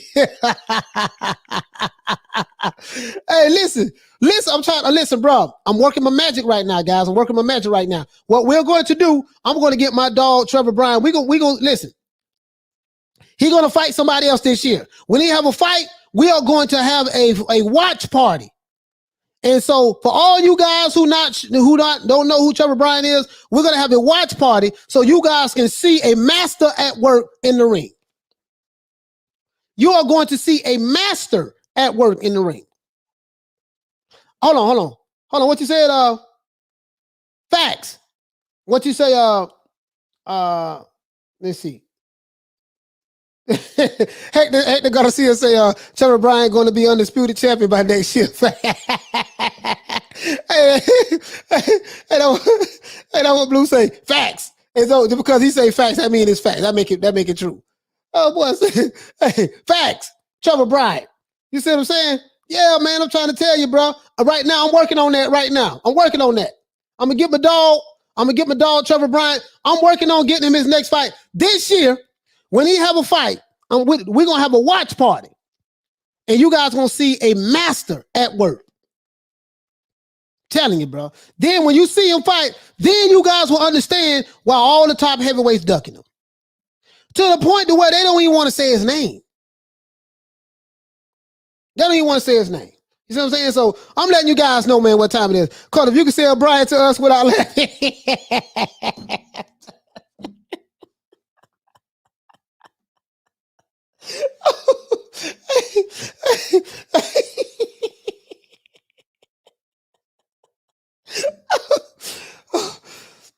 I can't breathe.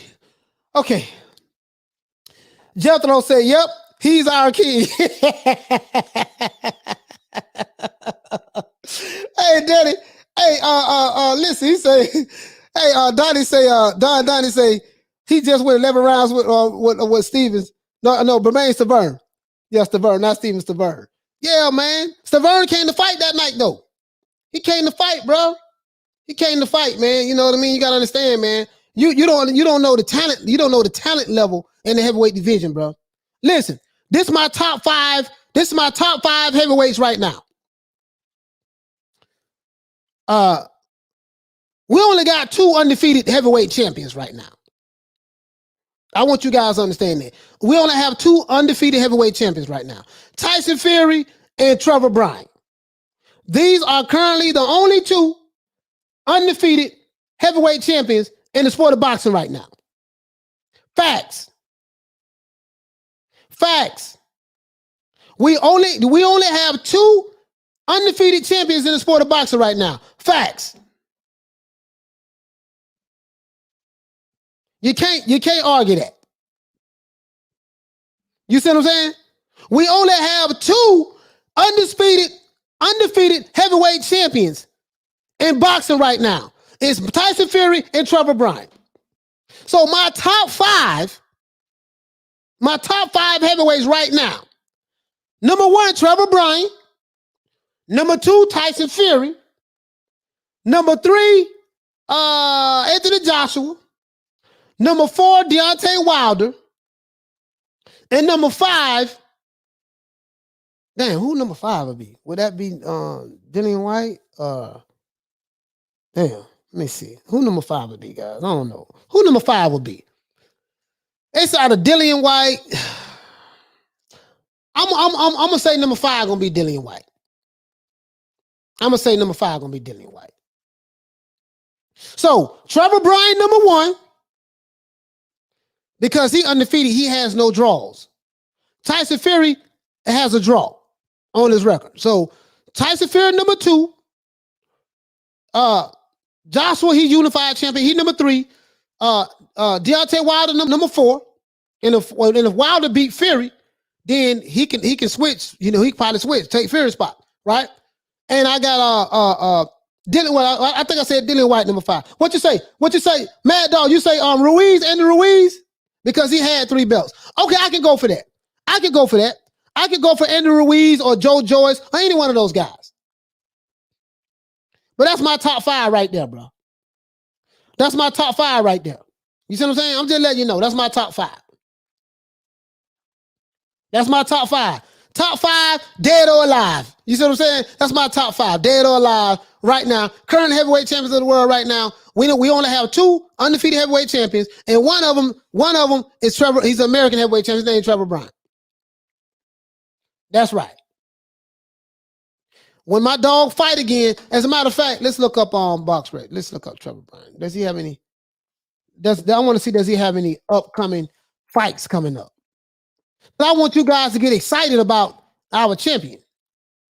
And that's another thing I don't get neither, guys. We gotta let's see. Okay, well, there you go. Here we go, guys. World Boxing Association. Okay, Trevor Bryan. When you go to World Champions, when you go to Box Rec, click on Champions, guys. When you click on the Champions, Box Rec has Tyson Fury number 1. They have Anthony Joshua number 1 in the IBF. Anthony Joshua number 1 in the IBO. They have the World Boxing Association gold. Some dude named Robert Helenius. Yeah, Robert Helenius. He's ranked up there as well. He's a champion. Daniel Dubois. Oh, he's an Intern world champion. So Daniel Dubois is the WBA Intern champion. Anthony Joshua is the WBA Super World Champion, right? Trevor Bryan is the WBA World Champion, regular World Champion. You see what I'm saying? Guess what? Guess who has the most important belt? Listen, Anthony Joshua has the WBA belt, right? Super. But guess what? Guess who has the historical WBA championship belt? Trevor Bryan. That's the belt Muhammad Ali had. Facts. Muhammad Ali had that same belt, WBA heavyweight championship belt. Kid Norton had that belt. Facts. Larry Holmes had that belt.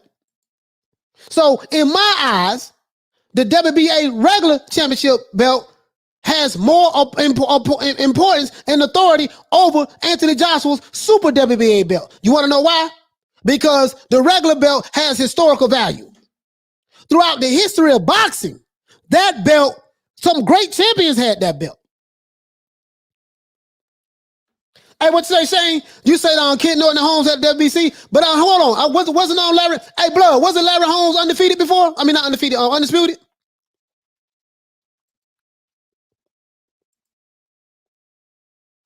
Let me see. I think Larry Holmes was undisputed. He had all the belts at one time.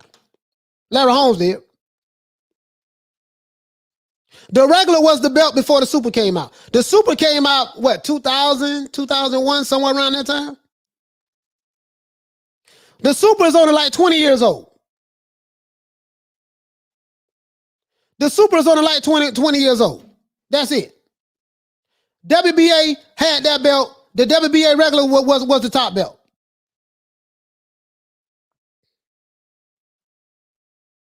The WBA was the top belt. Literally. You see what I'm saying? So that's all I'm saying, guys. So we're gonna have we're gonna have a hey, Lisa Bell say that Reggie belt at the Super Belt. So she said Reggie. Hey Lisa, you said the Reggie belt.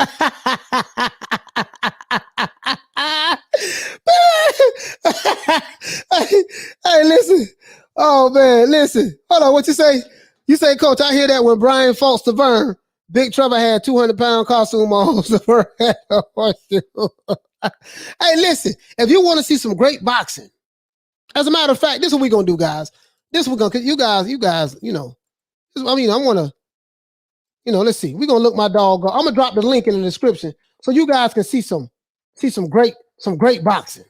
You see what I'm saying? I'm gonna drop the link in the description so you guys can see some great boxing right now. You know what I mean? You guys want to see some of the best boxing in the history of boxing. You see what I'm saying? You guys need to see this here. 11 round TKO. My dog. You know, my champion. See what I'm saying? My current heavyweight champion of the world, Trevor. The Terminator, Bryan. Let's do this, guys. I'm gonna drop the link right here. Larry Holmes was never undisputed, Blood. Thank you for correcting that. I don't know. For some reason, I thought Larry Holmes had all the belts at one time, though. I thought he had all the belts on, Blood. Hey, thank you for correcting me, bro. You know, when I don't know something, I know people who know what I don't know. Ask Blood, he know. So I had to ask him. You know what I mean? So, hey, thank you for correcting me, Blood. Hey, I just dropped the link. If you guys want to see a masterpiece at work in the heavyweight division, go ahead and watch this fight here with Trevor Bryan. That's the link right there, guys. Now I don't want y'all breaking your fingers trying to click the link now all at one time. You see what I'm saying? Don't be breaking your fingers now. Just know that's superior heavyweight boxing right there. You know what I mean? Blood say no, sir. He never had the WBA. Who had the WBA? Blood at that time. When Larry Holmes, I think Larry Holmes had what, 21 title defenses, something like that. Who had the WBA belt at that time? Blood. He said, I just got on the phone with Joshua and White. They both said, oh, no, so see, this is what I'm talking about, man. This is what I'm talking about. I just dropped the link right there, man. Who had the WBA belt on Blood at that time? You say Tim Witherspoon? Didn't Larry Holmes fight Tim Witherspoon? Didn't Larry Holmes beat Tim Witherspoon?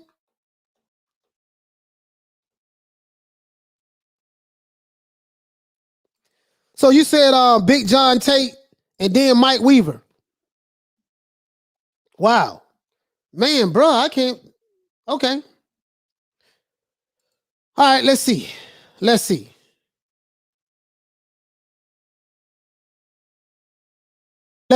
right quick before we wrap it up. Let's see what's going on.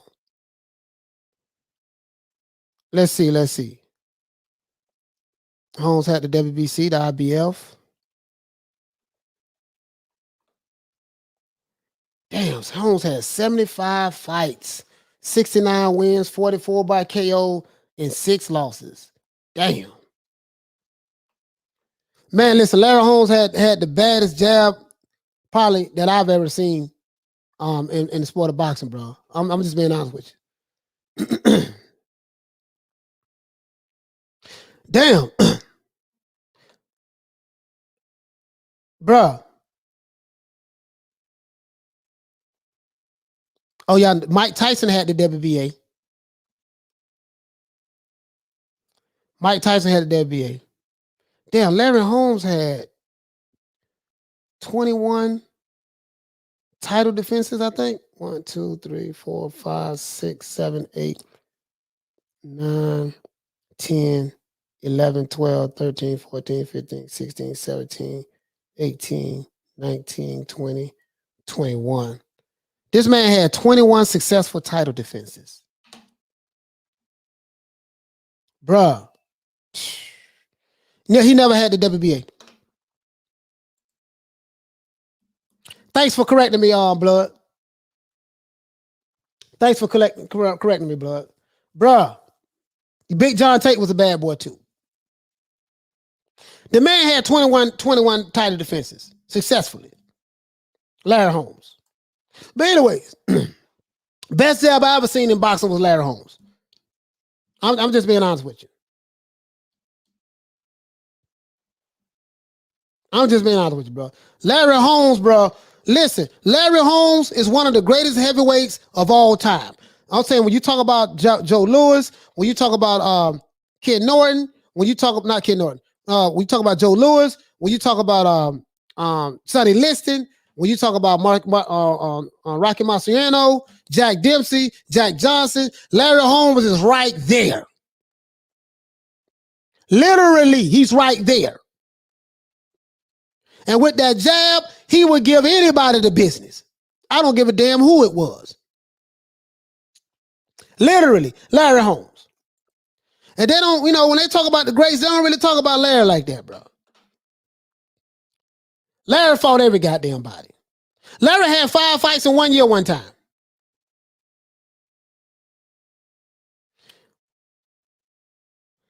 He had 4 fights in 1983. 4. 3 fights in 1981. 3 fights in 1980. 3 fights in 1979. 3 fights in 1978. 4 fights in 1977. 3 fights in 1976. Bro, look how active these fighters were. Hold on. 1975, he had 7 fights in 1975. Bro, look how active these fighters were. Sport Icon said WBA ruined their legacy with their BS rankings and mandates. Mendoza should be ashamed. Yeah, man. Listen, bro. Lewis used to KO people with the jab. Yeah, man. Lennox Lewis did. I would say, you know what?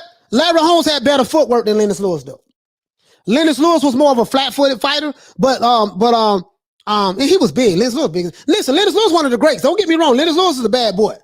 Lennox Lewis was a bad boy. I did not like Lennox Lewis, but it wasn't because he was trash. I didn't like Lennox Lewis because he beat Mike Tyson. but all jokes aside, though, but Larry Holmes had better footwork than Lennox Lewis. He had his jab, and he had an inside fight game. Right? Oh, you mean Joe Louis? Oh, yeah, Joe Louis. Oh, yeah, sorry about that, yeah. You meant Joe Louis. Yeah. I'm saying, man, Joe Louis bad boy, of course. Of course. Yeah, absolutely. Joe Louis is the bad boy. I'm just saying Larry Holmes is up there with those guys. Like, literally, bro. Larry Holmes should be on the Mount Rushmore of heavyweight fighters. I can make an argument for that, bro. Literally, bro. And if you talk to several different boxing historians, you know, like when you talk about Larry Holmes, they'll try to like, okay, well, now he ain't up there with the greats. But then when you look at his body of work, it's like, damn, he beat everybody. Larry Holmes beat everybody. I mean, he said that he got beat up by Muhammad Ali for 4 years. And I was looking at this documentary about Larry Holmes. Larry Holmes, Jerry Cooney was in there. Hold on. Hey, Leroy. Super chat received. Playtime's over, boy. Hey, shout out to Shane. Shane say, love talking heavyweight boxing. Salute, coach. Yeah, absolutely, man. Listen, bruh, Larry Holmes is from the South. He's from Georgia. A lot of people don't know that. He's not from Eastern Pennsylvania. He's from Georgia. He moved from Eastern Pennsylvania. He moved from Georgia like when he was 6, 7 years old and moved to Eastern Pennsylvania. Larry Holmes used to be Muhammad Ali's sparring partner for 4 years, and he sparred with Joe Frazier. Literally. Bruh, when you look at heavyweight boxing, do not skip Larry Holmes. Larry Holmes have a damn jab. Bruh, that's why when when Larry Holmes offered to help train Deontay Wilder, Wilder turned it down. But just imagine if Wilder had that jab like Larry Holmes at 6'7" tall. Bro, just imagine if he had that jab like that. Just imagine if he had that jab like that. And Larry can flick that jab and he sit on them punches too. Larry used to sit on it. But listen, Larry would jab your ass for 12 rounds. And then this is what happened, right? Like I was watching the fight with him and Ernie Shavers. Ernie was catching hell in that second fight, trying to get in there. Man, I can't get in there. Ernie Shavers got tired. He was exhausted. He got knocked out by Larry Holmes. But the first and second fight. Bro, when I watch all the Larry Holmes fights, it's one thing that stick out to me. Footwork and the jab. There are two things that stick out to me.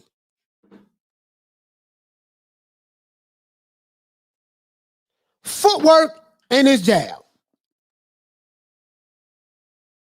Hold on. Wizard Sleeve said, what? Frank Bruno had better feet than Larry Holmes. No, I don't agree with that, brother. To be honest, I don't agree with that. I don't agree with that.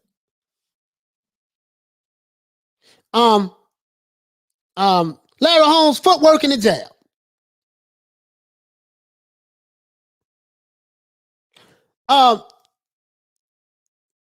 It's a question I think I asked Jerry Cooney. I don't want to misquote what he said, but he talked about how bad Larry Holmes was, bro.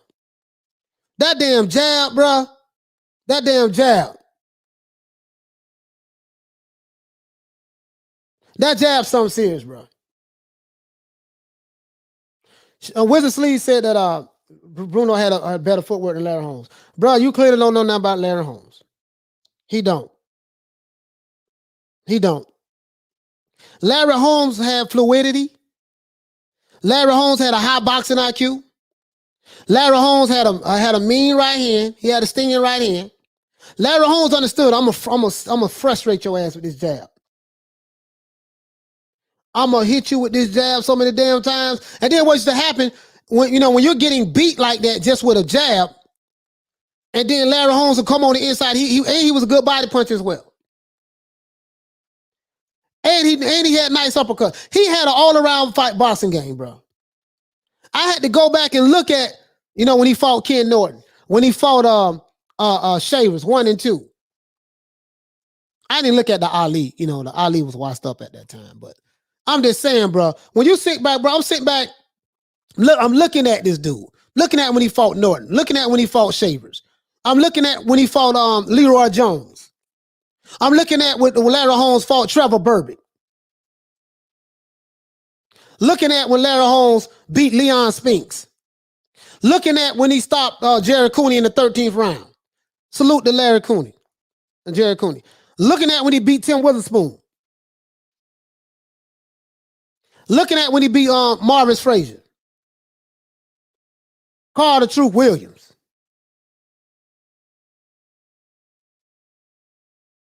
I'm just looking at this stuff, right? Roy Williams, you know, just with the jab.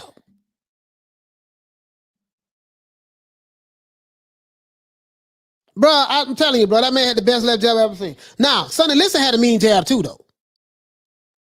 But Larry Holmes, in my opinion, was but when you look at the boxing heavyweights, Mount Rushmore, Larry Holmes right there, bro.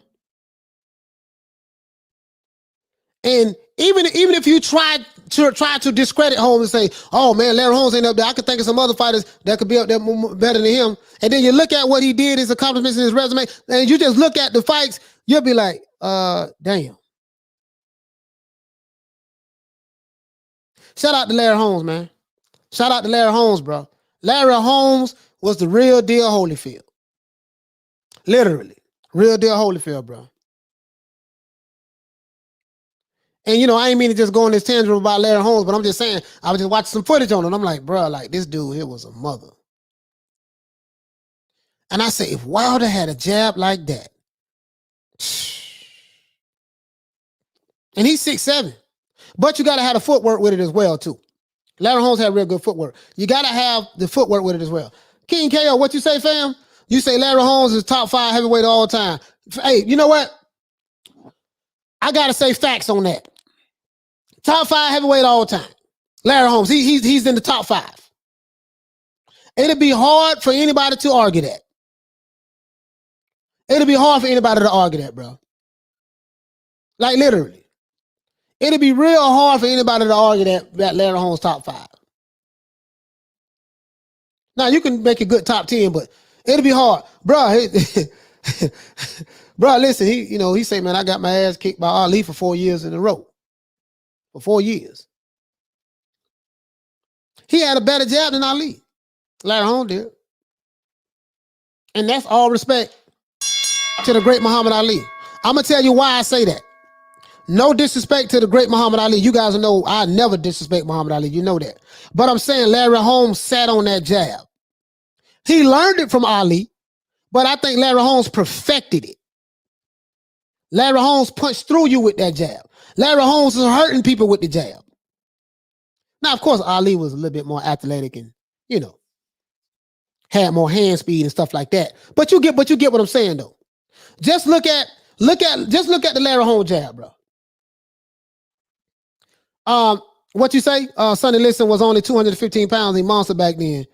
Look how he crushed Floyd Patterson twice. Yeah, Floyd Patterson was too small for Sonny Liston. Blood, what you say, fam? Most historians have him in the top 3.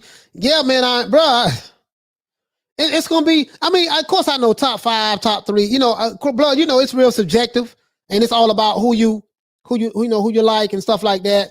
But with a sleep, what you say, fam? The Bruno thing was a joke, coach. That's why there was exclamation points at the end. Oh, okay.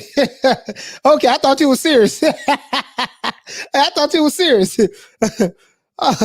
Hey, Shane say that's because he has 21 title defenses. Yeah, he had 21 title defenses, bro.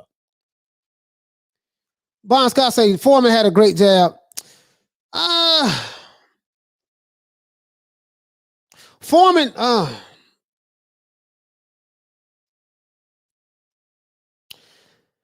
if Foreman would have fought Larry Holmes back before he retired, I think Larry Holmes would have beat Foreman. He would just jab the shit out of him. Jab. He would just jab him. Foreman would have walked right into mistakes. You know what I mean? I don't think in my opinion, it's just my opinion, Bon Scott. Foreman, he was just a big brute. You know what I mean? He used to get his guys out of there and he swing wide and stuff like that. You know what I mean? He didn't really have no, that Larry Holmes jab. Now, George Foreman was strong as an ox now, don't get me wrong. When he hit your ass, he's knocking your ass from one end to the other end. But it was different though. You know what I mean? It wasn't like Larry Holmes jab, if you get what I'm trying to say.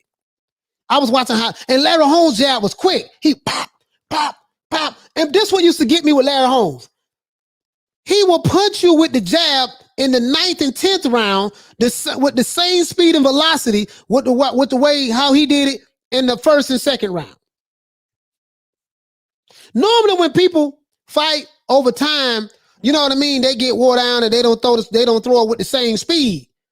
Man, bro, he was throwing it with the same speed. I was looking at the Jared Cooney fight. I think he stopped Cooney in the 13th round. Yeah, 13th round. And he was throwing that jab the same goddamn velocity. I'm like, damn, how is he able to throw his jab like that and his arm don't get burnt out and tired? I just ain't never seen that before, bro. I'm just being honest with you. That style he had work, when you're a young fighter. But when you get old, your legs not a good style. Or dancing around the ring don't work, you know. So that's how Tyson cut the ring off and knocked him out. Yeah, you know, but Larry Holmes came out of retirement to fight Tyson for the money too. Not saying that he would have beat Tyson anyways. You know what I mean? I'm not saying that, but, you know, we got to keep it in its proper perspective. Larry Holmes came out of retirement, you know, just to get paid, you know, for that fight. You know, he wasn't going to beat no Mike Tyson. Mercy Grace. Hey, Leroy. Super chat received. Playtime's over, boy. Oh, yeah, that's a good fight, too. 1976, George Foreman and Ron Lyle. In case anyone want to see a great fight. Oh, that was a hell of a fight there. Oh, that was a hell of a fight. Oh, that was a hell of a fight right there. Literally. That was an epic fight. Sporting Icons, you're right. Sporting Icons, you're right about that. Absolutely. Sporting Icons, you're right about that, bro. That was a hell of a fight there, bro. Literally. Blood, what you say?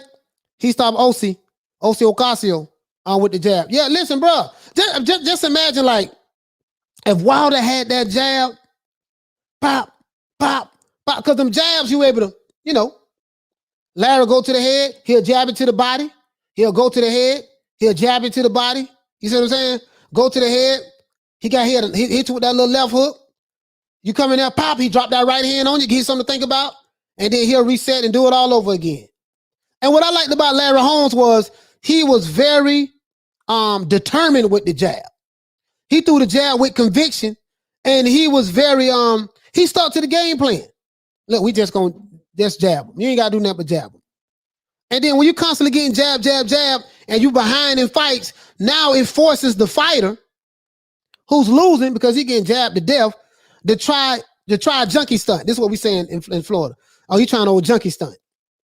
He trying some stuff that the crackheads to do, old stunt that, you know, he got to try to come in and take chances, basically. He got to take a risk. And when he take a risk, Larry Holmes had that right hand waiting on him. Because he had a mean right hand, too. And he was very patient with fights.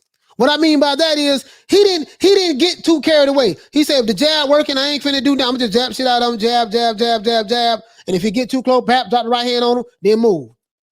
Jab, jab. He was very patient.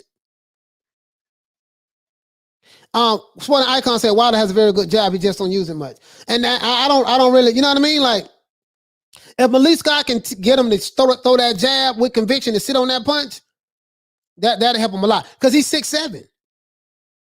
He said Larry Holmes is amongst the great Joe Louis and Bernard Hopkins in title defenses. Everybody had over 20 plus title defenses. Yeah, Larry Holmes had 21. Absolutely. Absolutely. Gerald, what do you say, fam? You say, Coach, do you think heavyweights have better jabs than other weight classes? It's a good question. Let's see. Sugar Ray Robinson had a good jab. Let's see. Man, that's what I'm trying to think now, bro. Pernell Whitaker had a good jab. You know what? You might have. I gotta think about that, Gerald. That's something to think about. I gotta think about that. Yeah, Hearns had a good jab. You think his jab is better than Hearns? Hearns had a damn good jab too, though. But I give Larry Holmes the edge. I give Larry Holmes the edge with the jab on Cash Money, to be honest with you. I give him the edge with the jab. But I have to look at Hearns and Larry Holmes again, because Hearns had a damn good jab as well. The Hitman had a jab. And when you're training at a crunk gym, they teach you that's one thing you're gonna get out of crunk, to be front, to throw that jab with conviction. Put a spin on that jab. You see what I'm saying? When you throw it, pop. Remember, Tommy Hearns used to cut a lot of people with his jab. He used to cut a lot of people with his jab. Tommy Hearns did. The Mike Tyson who beat Larry Holmes, who was 38 years old, who was coming out of the ring for 2 years. Yeah. Mike, yeah. We gotta keep. And I was a fanboy of Mike Tyson, but I gotta keep it in its proper perspective. Roy Jones jabs are one of the best, along with his footwork. Yeah, you know what? Sporting icons though, Roy Jones used to throw that leaping check hook a lot, more so than his jab. You know what I mean? Like his footwork set him up, and put him in places to throw a lot of good shots. Roy Jones was a hard hitter too, but Roy Jones did have a damn good jab though. You're right about that. In his footwork, you hit the nail right on the head. He did. I was a fanboy of Roy Jones as well, but I'm just trying to be unbiased at this moment. But I would say that that stiff jab that Larry Holmes had, man, was just very impressive, bro. 1997, when Foreman beat Savarius, the ring called his jab the division's most dominant jab. A big log. Oh yeah. You saying this when he got older? Yeah. When he was younger, it was a little different. When he got older, he was slow. He used to cover up. He used to take a lot of punishment just to get his shots off. He wasn't as fast, but he knew he had to get it, get in position to get his shots off. Because Big Larry hit hard as hell. Richard say Cooney destroyed Lyle and Norton. Yes, he did. He did destroy Lyle and Norton. Yes, he did, bro. He did that. Gary Mason, R.I.P. You're right about that. Ike Cortez had a great jab, bazooka jab. Yes, he did. Ike Cortez had a damn good jab as well. De La Hoya had a pretty decent jab too, but Ike Cortez had a damn good jab, the bazooka. You're right about that. Al W, what do you say? You say Wilder needs to be practicing throwing his right hand 1,000 times a day because that's all he got, especially against a guy like Fury. No, I mean he can. To be fair with Wilder, you know what I mean. To be fair with Wilder, he can work on some other things too. Like he's 6'7". He can work his jab. He can work that jab. He can work that jab. He can. You know what I mean? But it's the footwork. It's the footwork, bro. It's the footwork. That's what Wilder needs to work on. His footwork. Your feet will put you in position to do whatever you need to do in that ring. It'll get you in advantageous positions, and it'll also get you out of trouble if you need be. The footwork is going to be the key. And the reason why I picked Tyson Fury to stop Wilder in like the 10th or 11th round, because Tyson Fury, in my opinion, has better footwork than Deontay Wilder. It's footwork. That's what I'm looking at, footwork. I'm looking at just how guys move around that ring. The footwork and the feints, But Wilder gonna have to commit to the jab. He's gonna have to commit to the jab, and don't be impatient if he don't get the early knockout.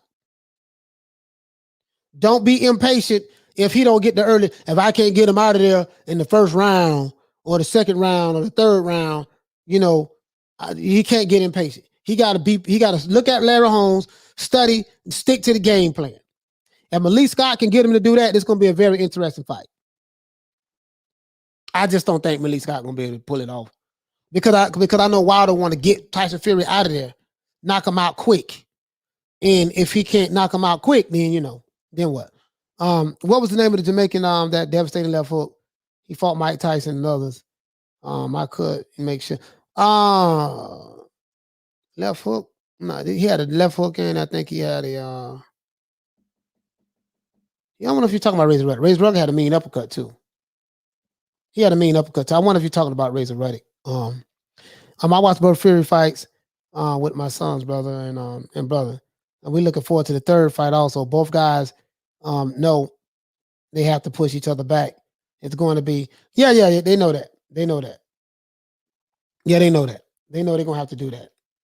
Jabril Bay said Larry was a good jabber, but Holmes versus Ali, who beat Cleveland Williams, Zora, etc. Holmes would lose that one for sure. I saw Holmes versus Heyman in 1978 live. Saying Hearns is better than me. Oh, you saying Hearns? Okay. Yeah. It's all subjective, you know. It's all subjective. You know what I mean? It's all subjective. Julian Jackson was a bad boy too, man. Bro, you have some monsters back then. And what I liked about that era, guys, they used to fight each other. Everybody fought each other. You see what I'm saying? So, listen, guys, we're gonna go ahead and wrap the show up. Let me give everybody a shout out, man. Everybody a shout out before we go. You know how we do it. Salute to Lisa Bell. Salute to Lady Shan.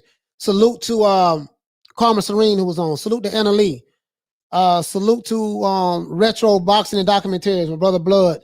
Salute to Major Keys Boxing. Please subscribe to his channel. Salute to Mark Nash. Please subscribe to his channel. Salute to my brother Troy Graham. Damn.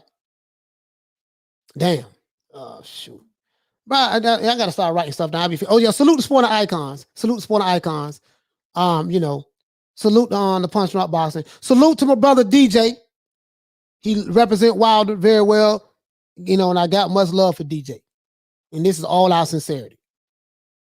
All our sincerity, because at least he's honest. He's honest. And I respect his honesty more than anything. There's no hypocrisy with that brother, from what I can see. You see what I'm saying? He from Alabama, he represent Wilder from Alabama. Ain't nothing wrong with that. Shout out to DJ. Shout out to my co-host Shelton Moore. Round of applause for Shelton. He has some business. Hey, that's another country slang we say in the South. Handle your business, man. Your business. That's another thing, guys. But anyways, shout out to the Wilder and Spence. What'd you say? Shout out to Wilder and Spence. Are getting put to sleep. Okay. Shout out to you, brother. Shout out to Don Donnie. Shout out to Sporting Icons. Shout out to Shane. Shout out to you, Shane. Shout out to my brother Halim. Shout out to Bon Scott. Shout out to Carlos Mendoza. Shout out to Tommy Hill. Shout out to Smith and West, who was on earlier as well. Shout out to Charlo, who was on. Shout out to the Audi alias TT. Shout out to Gerald Fields. Shout out to my brother Retro Boxing. Shout out to Raw Dog. Shout out to Bon Scott once again. Shout out to Jabril Bay.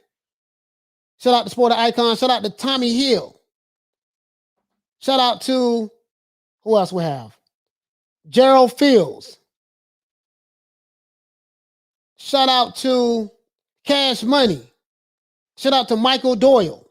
Shout out to King KO. Shout out to Martin Ramos.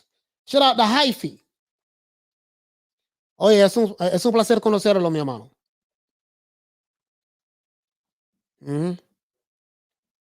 Let's see. Shout out to Al W. Shout out to Richard Slutsky. Shout out to Jeff Lucietta. Shout out to Alan Skill. Shout out to Kathy W. Shout out to Michael Doyle. Shout out to Steel Shelf. Shout out to Richard. Who else we have? Shout out to Brandon Calhoun. Shout out to Cash Money. Shout out to OG, double OG, triple OG, quadruple OG. Shout out to Ronald Finkley.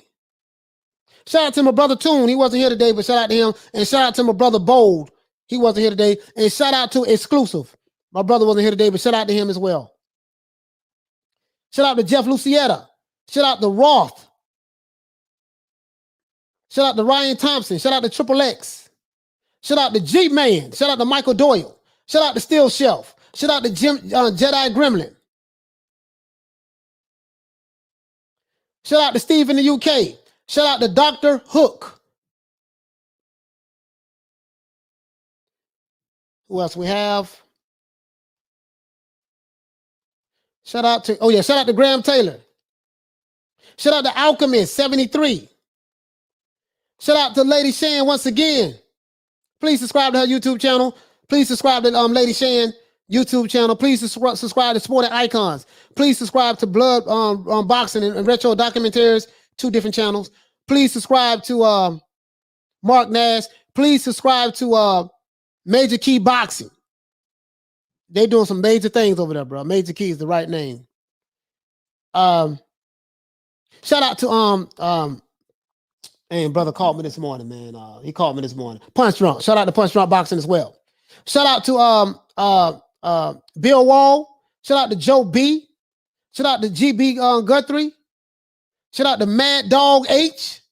Shout out to Javis Bickle. Once again, it's our boy Coach Malachi Williams, representing for New Media Today USA Boxing. Signing out once again, guys. Peace. Man, I'm out of here, bro. Let's go.